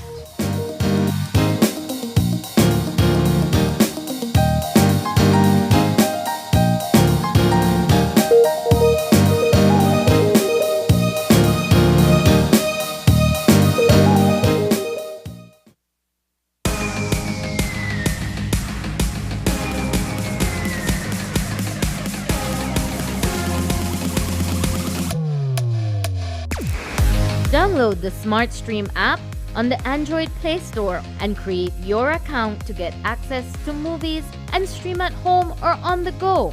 Prepaid customers can purchase regular data packages or get a discounted rate on a special SmartStream package by dialing 7737. Postpaid customers will be billed monthly. Never miss a movie again with SmartStream. Galenia Hospital, located in Cancun, Mexico's premier tourism destination, is a state-of-the-art healthcare facility that provides highly specialized medical services. We are Quintana Roo's biggest private hospital with board-certified doctors and staff. Some of our services include Cath Lab, Adult Intensive Care Unit, Neonatal Intensive Care Unit, emergency rooms, operating theaters, ambulance services, and more. We are a medically accredited hospital by JCI, Accreditation Canada International, and General Health Council, providing extraordinary care in every specialty, from our cardiology department to our neurology center. We are focused on treating the entire person, body, mind, and spirit. Contact us at medicaltourism@hospitalgalenia.com or visit our website at www.hospitalgalenia.com. Come to Galenia Hospital in Cancun for a truly personal medical care experience.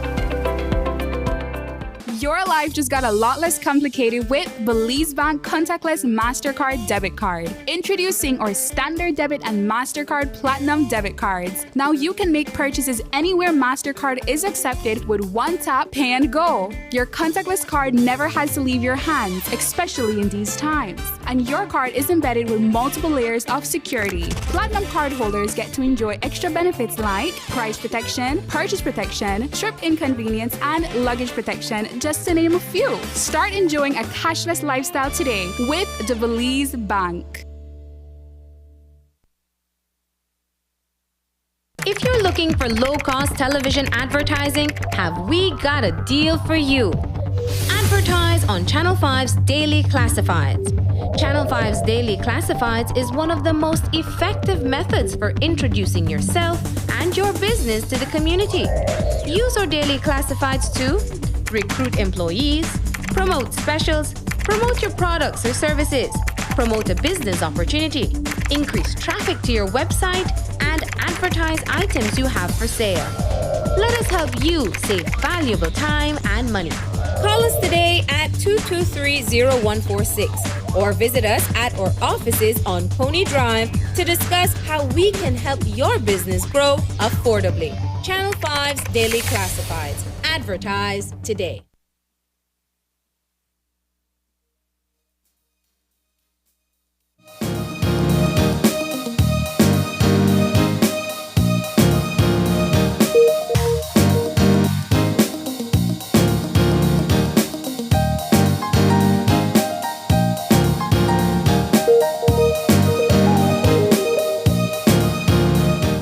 And we're back and moving into our final conversation for today, and the focus is on World Water Day.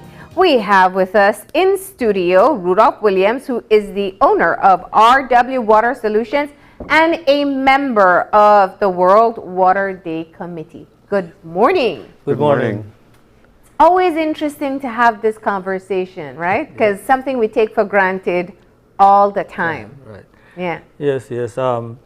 We celebrate World Water Day once a year, and we try to bring awareness to the challenges that we face in water resources management and availability, and we try to showcase the importance of water towards our survival on planet Earth.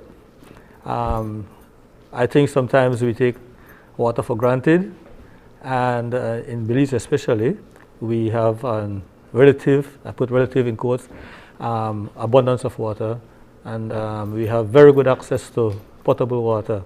So we tend to take water for granted. Yeah. Let's talk about water access in the country so far, because that's, you know, we really do take it for granted in some of the urban areas that we turn on a pipe and there it is. Yeah. But that's not the same across the country. Well, it's not as bad as they make it out to be. Yeah.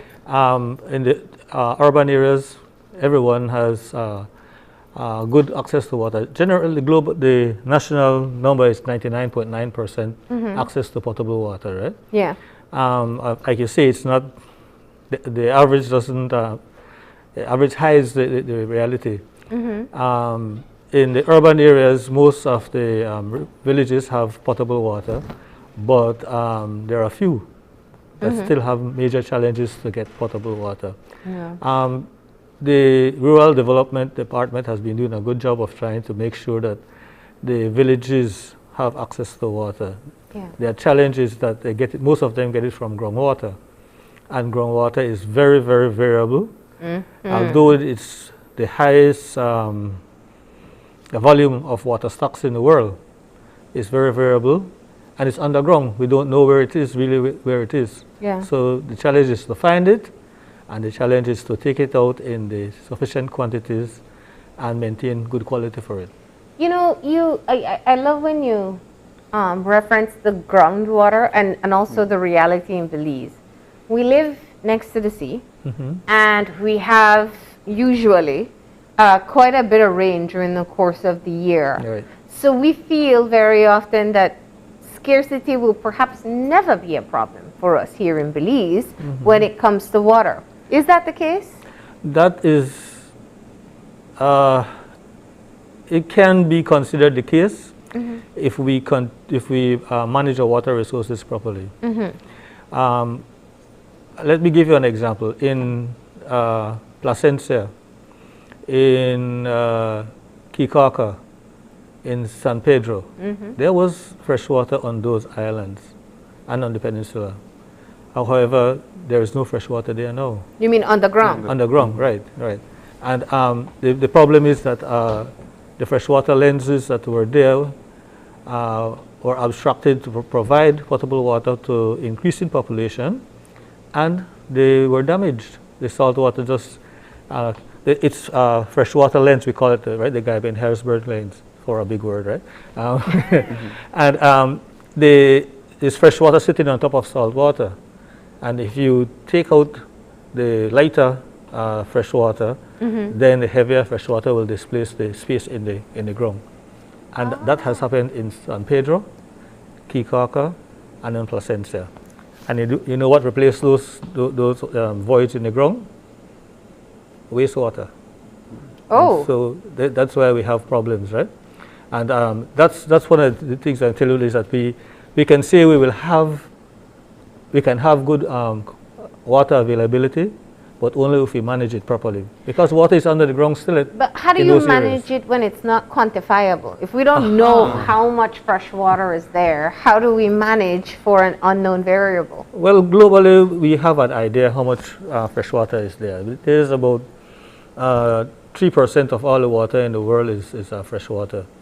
And only about 0.76% of that fresh water is groundwater is fresh water, right? Mm-hmm. And so we need to have a handle on that. In Belize, we have been trying to take a handle on the surface water because it's easier to access, we know where it is, and we try to quantify that. You mean surface water like rivers? Rivers, right? Yeah. Rivers Fresh and water lagoons, sources. Right.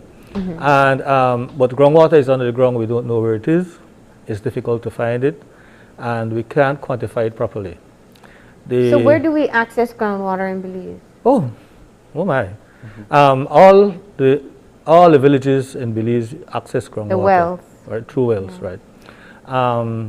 I think there's a few exceptions, but majority of them, right? Mm-hmm. The Benquevejo, San Ignacio, Orange Walk, Corozal, Mango Creek, Placencia, Hopkins, all of these major population centers use groundwater. Mm-hmm. The only one that I could say definitely uses surface water is the biggest population area, which is Belize City and its peripheral communities, right? Mm-hmm. So groundwater is important to us. Yeah. It's invisible, as the team says, Mm-hmm. making the invisible visible. However, it's always there to us every day and to the majority of our Belizeans. And what are, going back to, taking sort of access for granted, what are some of the other threats that are involved when we think about, just accessing that sort of groundwater, if there's any, looming threats, especially if we consider issues like climate change? Okay, climate change is, I have a little thing about climate change. Everybody keep blaming climate change for everything. Mm-hmm. And climate change is not the only culprit, right? We have to do some our own efforts at managing our water resources, making sure we conserve the use of our water resources, Mm-hmm. and that type of stuff, right? But climate change will have impact on the groundwater availability because the groundwater stocks are charged by rainfall. The rainfall falls on the ground, it goes through, it infiltrates through the soil and goes downward towards the aquifers that are underground, that the water is kept in. Mm-hmm. And if there is reduction in the amount of rainfall in our area, because water is a fixed amount, but it varies spatially because of climate change. And so if we get a reduction in the amount of rainfall, then we get a reduction in the amount of rainfall, we get a reduction in the amount of water that goes down into the aquifers. But we are still demanding the same amount of water. Okay. And sometimes, in some cases, we'll be demanding more. And so we will be having some problems with restocking or recharging our groundwater stocks. Okay, well that was going to answer my question because I was going to ask you how do you replenish groundwater, but it's going to be through the rain. Right, through the rain. Yeah. And groundwater is extensive, and it takes a lot of time for it to be put into the ground. In some cases, groundwater has been identified as old as millennium age, right? Right. So it's something that is there for a long time. It takes a while for it to be put into the ground, and we, as our demand for water resources, we take it out a lot faster than it's going in, right? Right. And so what about concerns with pollution? Pollution, oh my gosh. Oh, we have a terrible situation in Belize, and it's not through bad mind or intentional, right? We access groundwater, especially in the rural areas, without any concern for what we are doing, because we need the water for our survival. So what we will do with dig wells, and we use these wells. Most of the time we dig these wells in the rainy season or around the end of the rainy season, and we get water for our consumption. During the dry season, the water level or the water table falls below the bottom of the well, and those wells become unusable. They're not producing the water anymore. And you know what they're used for? They're used for disposal of garbage. Oh, Lord. Right? Yeah. And when that happens now, this groundwater that moves very slowly on the ground, because it goes through the pores of the sand and that type of thing, becomes contaminated with decomposed garbage. And it moves from this well to your well to the other well, and eventually it goes towards the sea. Right? And so that is one of the ways we get contaminated groundwater. Again, sometimes we have pesticides. We try to make enough food for all of us. Pesticides, herbicides, fertilizers, all of those things are moved from the surface, infiltrate, percolates to the groundwater. Some of it goes directly to the streams, and the streams and the groundwater, especially the phreatic aquifers, the ones that are connected to the atmosphere, are interconnected. And so whenever especially during the dry season, the streams flow down into the ground, and that carries along with it the fertilizers, the herbicides, the pesticides, and even they are talking about we call it pharmaceuticals are moving down now into the groundwater, right? So we really need to be conscious that, listen, groundwater is a plentiful stock. It is used, especially in the world, for provision of surface water, of potable water, agricultural water. And if we don't manage what we do on top of the earth, we will be messing up our important groundwater stock. Right? In Belize, go ahead. No, I was going to ask, what's the move for World Water Day? What do you encourage people to do? One, recognize the importance of groundwater and how we take care of it. Right. But what other efforts can people be making in commemoration of water conservation? Well, the truth of the matter is that people need water to survive, and and we have a problem in telling people, you cannot do this with water, you cannot do that with water, right? And well, they do in California, when you can't water your lawn, and some parts of it in some times of the year, and when there's a drought, there's limits on water access. Right, but again, in Belize, there isn't that level of scarcity in Belize. Yeah. Right. So for me to tell you that you cannot do such and such with water, I say, man, what's wrong with you, man? We have abundance of water. We never have a problem with water. So the state is just trying to control everything, right? And it's not that they're trying to control everything. They're trying to manage it so that we have safe stocks of water and enough for us to go whenever our population demand more.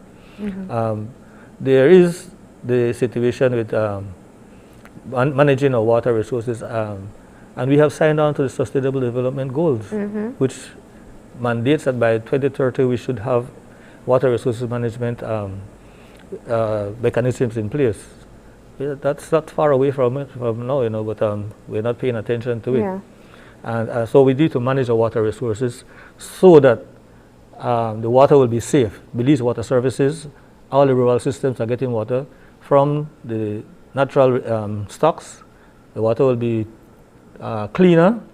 It will be cheaper to convert to potable water, and so it will be easier for you to get more access to safe potable water, right?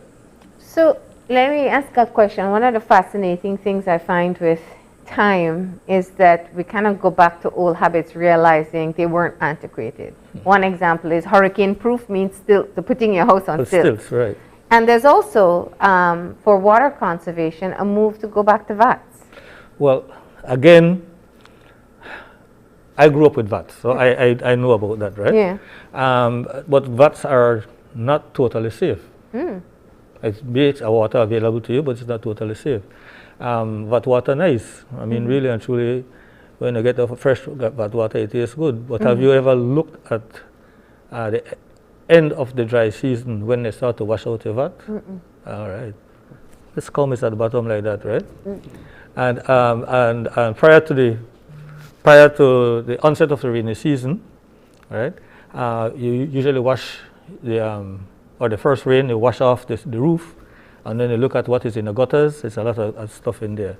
So while vats make more water available, it has to be disinfected before you consume it. Yeah. Right? And that takes away the niceness about vat water, right? Because, you know, everybody wants purified water. No, they don't want the chlorinated water, which is the safest water that BWS put the safest water for us, right? The one from the pipe. Right, yes. I always hear that. Right. Yeah, versus the ones that, the bottled stuff that we buy that takes everything out. Right, yeah. I mean, it has a taste. It doesn't have that taintness of the chlorination that disinfects the water. And it's safe if it's closed up, right? Once it's open, it's vulnerable to contamination, and it has no protection in it, right?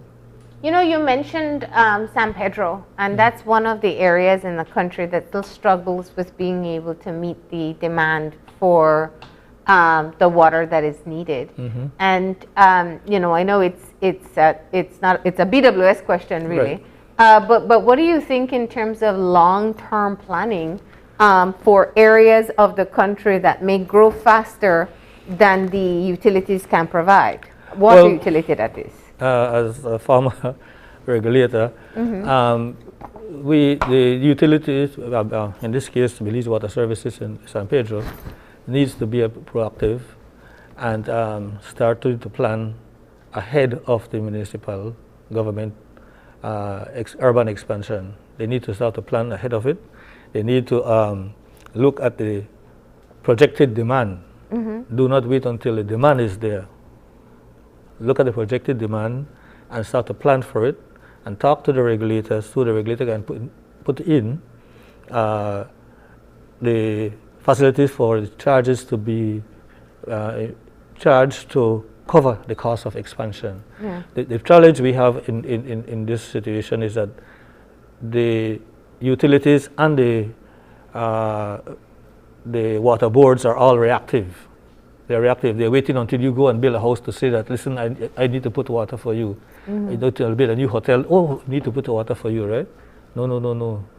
As a responsible utility and water provider, you should be thinking ahead of the thing. You should be looking at where the development are going to be so you can be ahead of the game. Whenever you're chasing the game, it gets more expensive. All right, and as we close off, what's your final advice to viewers? Well, remember, this is World Water Day, right? That's right. And I just want an opportunity to tell you what we're having today. What is happening? We're having a mini fair at the Battlefield Park. We usually have these grand events for World Water Day, but coming out of the COVID restrictions, we have to scale it down, right? Yeah. And so at Battlefield, between 9 and 1 o'clock, we'll having a mini fair with booths where people can go and learn about water, because part of the process of understanding is learning, educating yourself about the water, right? So you can learn about water. And so we invite everybody to come out, observe COVID protocols, and learn about World Water Day and about Belize. Because one of the problems we have in Belize, sorry to go down, but is that we are not educated about our water resources in Belize, and that is one of the things that I try to do with my company, right? To educate us on Belize water resources, right? And so we will be out there doing education. We'll have quiz, we have games where you could learn questions about who is the minister responsible for water resources in Belize, how much watersheds we have, how many groundwater provinces we have, and you get prizes for those things, right? The United Nations Water has a 1-minute challenge for video challenge. For globally, you're required to do a 1-minute video on groundwater, your groundwater story. What are your challenges for groundwater? What are the benefits for groundwater? And you submit it to United Nations Water, and they will judge it. And in December of this year, they will present it at the World Water Summit, a couple of the winners to that.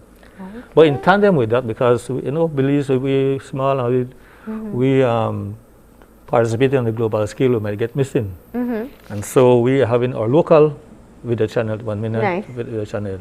And the theme is the same? The theme is the same, groundwater, making invisible visible, and how it benefits or the challenges you have, right?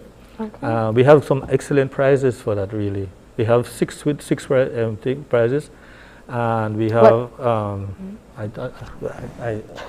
Just give me a little second. Let me get it. I don't want to tell. With the prizes. I did. We have it right here, right? Yeah. First prize is a Samsung Chrome notebook. Second prize $600 cash. Third prize Samsung Tab A7 Lite tablet. Fourth prize $450 cash. Fifth prize Samsung Galaxy A03, and sixth prize $300 cash. So we're really trying to get quality submissions that can play on the world scene. But if you don't make it to the world scene, at least you'll get recognition here in Belize, right? Okay. And we also have our annual World Water Day Award. We have got, I think, 4 submissions this year. And the first year we got so many submissions. And we would be announcing the winners of those 2 events, the World Water Day Award and the 1 minute challenge. 1 minute challenge on the 29th of April. Okay. And then awarding it on the 6th of May, making the awards, right? All right. And one more thing. Okay. Today we also have a crossword puzzle, which is done by my company, and it's easy. All answers are on the posters in Battlefield Park, and the winner of that will be given $100. The second place $50, and the third place $25. So we try. So you forgot about Battlefield Park for winning? No, you don't have to. No, you don't have to. It's on RW Water Solutions Facebook page, and you can submit via your answers via the internet, right? And that will be drawn on the 25th of March. Okay. So really and truly, we are trying to get back up to the grand scale of celebration that we normally have. But it takes some time coming out of the restrictions that we were in, right? Well, we appreciate the lessons we've learned here today. And I'm glad that you didn't quiz us on the watershed. You can save that for the mini fair, right? But thank you, Rudolph, for coming in. Thanks for having me. And I keep begging you all, bring me back, right? All right. Of course, we'd love to have you. Yeah. Yep. But with that, of course, we will be taking a short break, and when we come back, I will be giving you a little bit of a rundown of some of the trending topics on social media, because it is Trending Talks Tuesday, and then, of course, we will have our wrap-up. So please stay tuned, and we'll be right back after another short break.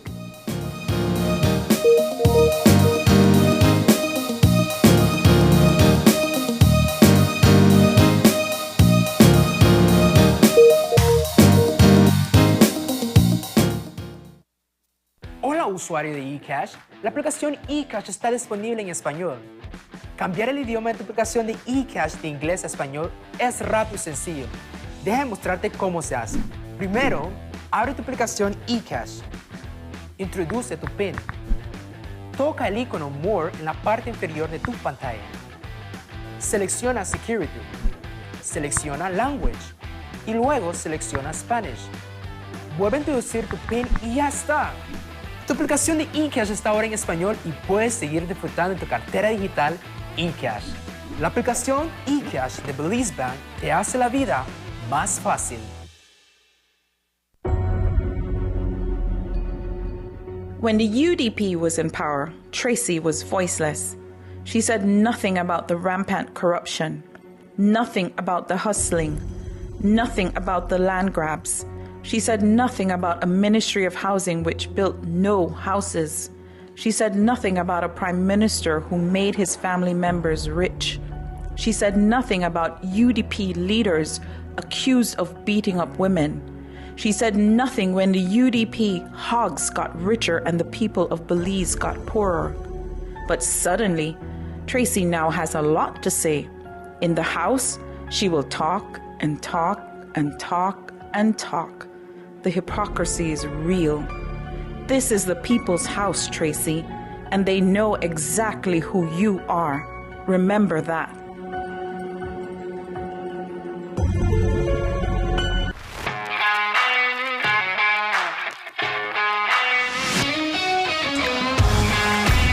Messi. Off goal! What a goal from Leo Messi! What an incredible strike from Leo Messi!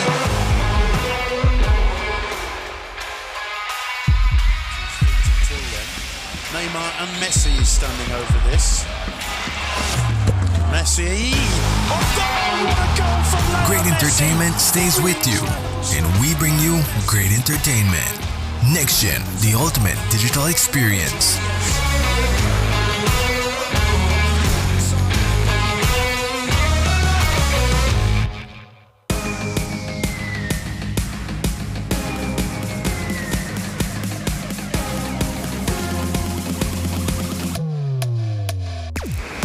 Download the SmartStream app on the Android Play Store and create your account to get access to movies and stream at home or on the go.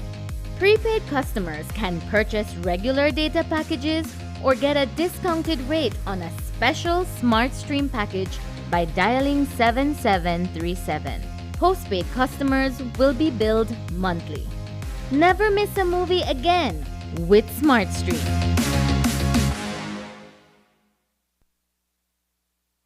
If you're looking for low-cost television advertising, have we got a deal for you? Advertise on Channel 5's Daily Classifieds. Channel 5's Daily Classifieds is one of the most effective methods for introducing yourself and your business to the community. Use our Daily Classifieds to recruit employees, promote specials, promote your products or services, promote a business opportunity, increase traffic to your website, and advertise items you have for sale. Let us help you save valuable time and money. Call us today at 223-0146 or visit us at our offices on Pony Drive to discuss how we can help your business grow affordably. Channel 5's Daily Classifieds. Advertise today.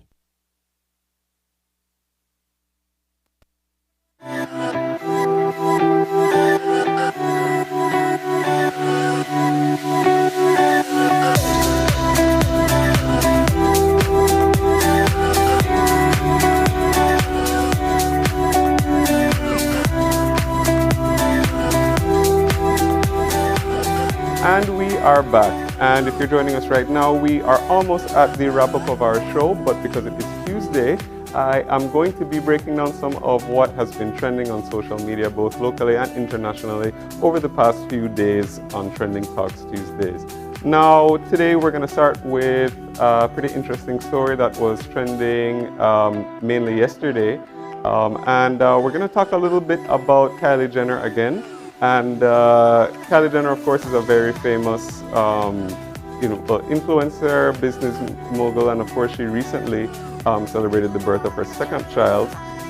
But what was interesting and what was trending yesterday was that initially when Kylie and Travis Scott had announced the birth of their son, they announced that their son's name was Wolf. Of course, their first child is a daughter named Stormy, and they welcomed the second one, Wolf. Interestingly enough, yesterday things got trending because she released a video, which was a short 10-minute documentary that was about the birth of their baby. But what was the trending topic was that yesterday Kylie announced via Instagram that she and Travis Scott had changed the name of the baby. They haven't revealed what the new name is, but she pretty casually, as you can see right now on the screen, announced on her Instagram story, FYI, our son's name isn't Wolf anymore. They were saying that they didn't feel that the name fit. It's interesting, after a few weeks, the couple decided to just change the name. And so that was a bit of a big surprise, and that was trending. People were talking about it, as well as the video, of course.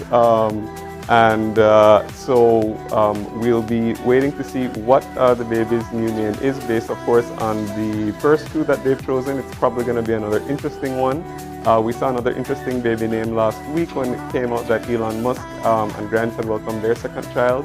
I'm not going to try to pronounce what that was, but of course we know celebrities have interesting baby names, and that's been a trend for a long time. But of course that just broke yesterday, so that was one of the bigger topics that people were talking about on social media. Another big topic which people were talking about, and a little bit of sad news, is that it seems that after more than 30 years on the air, the Maury show, hosted by, of course, the famous Maury Povich, seems to be, is going to be cancelled. And of course, if you're like me, Maury was a staple of, you know, when you're homesick from school and you watch, there's a lineup of shows that you watch. You know, you have Maury, Judge Judy, and of course, famously everybody knows that, you know, he's very well known for the paternity tests and the lie detector tests as well. So it seems that we're not going to be hearing whether you are or are not the father for much longer. But of course, with that, there were lots of memes and videos, and we can talk about, see the Maury's cameraman, when they announce that they're not the father. You know, everybody always makes fun of the very dramatic scenes that people do, you know, jumping up and down, rolling, running down the street, as we can see we can see a pretty lively video right there. And that was actually posted as a reaction to the news that Maury was being cancelled. So of course you can look on YouTube, TikTok, Instagram videos. There have been lots and lots of funny videos and some good compilations. So I would encourage you to check some of those out because they're really funny. So, you know, people reacting to finding out that they are not the father or they are the father. Really funny. But of course, Maury Povich has been on the air for almost 40 years now, so it's going to definitely leave a huge gap in daytime television. And finally, of course, the biggest trending topic, both locally and internationally, has been the royal visit to Belize. We spoke about it a lot in the beginning of our show, but this event just kicks off the royal tour, which is of certain areas of the Caribbean, commemorating, of course, the Queen's 70th year of reigning, or the Platinum Jubilee. And it's been making incredible waves internationally. As we know, first of all, members of the international press did travel to Belize over 40, and then of course we've had local coverage, including of course Channel 5. But the spotlight on Belize has been huge, and we've seen stories from the BBC, from Reuters, the Associated Press, and of course, as it always does happen, wherever the Duchess of Cambridge travels, lots of focus is on her clothes. So a lot of the fashion magazines such as Elle, Marie Claire, Vogue have been talking. She's of course made a lot of news for the blue dress that she wore right here, as we can see her when she was in Hopkins. And of course, the dress that she wore last night to the ceremony, a very long pink dress. Everybody has been focusing on her fashion choices. And as we can see, the video of them dancing has also gone viral all over the world. People have been seeing it, and so the spotlight has definitely been on Belize, and it's definitely been a trending topic internationally and locally. I log on to Twitter every day since they've been there. It's been right up there with the trends. Belize has been trending, and of course there's been a spotlight on our communities, on some of our Mayan sites, and of course just in general what Belize has to offer. So some people do of course say that this is probably the biggest benefit to Belize, the spotlight that they can shine on us. So while they've been here and they have been enjoying a lot of what Belize has to offer, the world has been watching, and it's been a significant trend. So it's one that I definitely had to talk about today, and I'm sure that you've been following it as well. But those are the trending topics for this week. And of course they'll be leaving us today. But I think they've had a good time. Yes. created enough of a buzz. You know, the blue floral dress is a Tory Burch dress, and it actually sold out online stores, I think, less than a day. So they call it the Kate effect. So there you go. Absolutely. But yeah, I love to see Belize trending as well. I know locally the trend was who was the best at punta. Dancer, right? So yeah, the votes are in, I believe. Those have been tallied. William seems to have won. Yeah, you got a little bit of an edge. That was an easy guess, though. I can tell you that much. But it is really, I think, it's been a fun few days to see Belize highlighted in such a positive way. Maybe he learned from his first time in Belize. He like picked it up and It's he true. was just... It's true. We didn't know what's involved in that jungle training, Exactly, right? All right, but that's all the time we have for today. If you'd like to contact us, send us an email at oye@channel5belize.com. You can find us on Facebook at Open Your Eyes BZ and on Instagram at OIE Belize. And remember to tune in tomorrow morning at 6:30 when you open your eyes. Start your morning right. Until then, keep your eyes, your mind, and your heart open. We'll see you soon.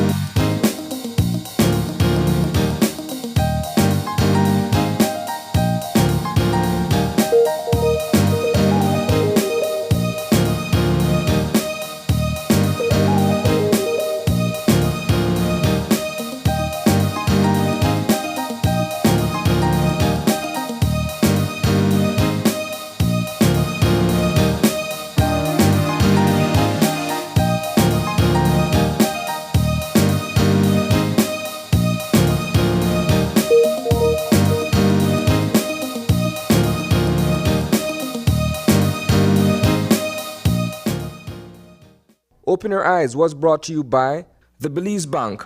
Our country, your bank.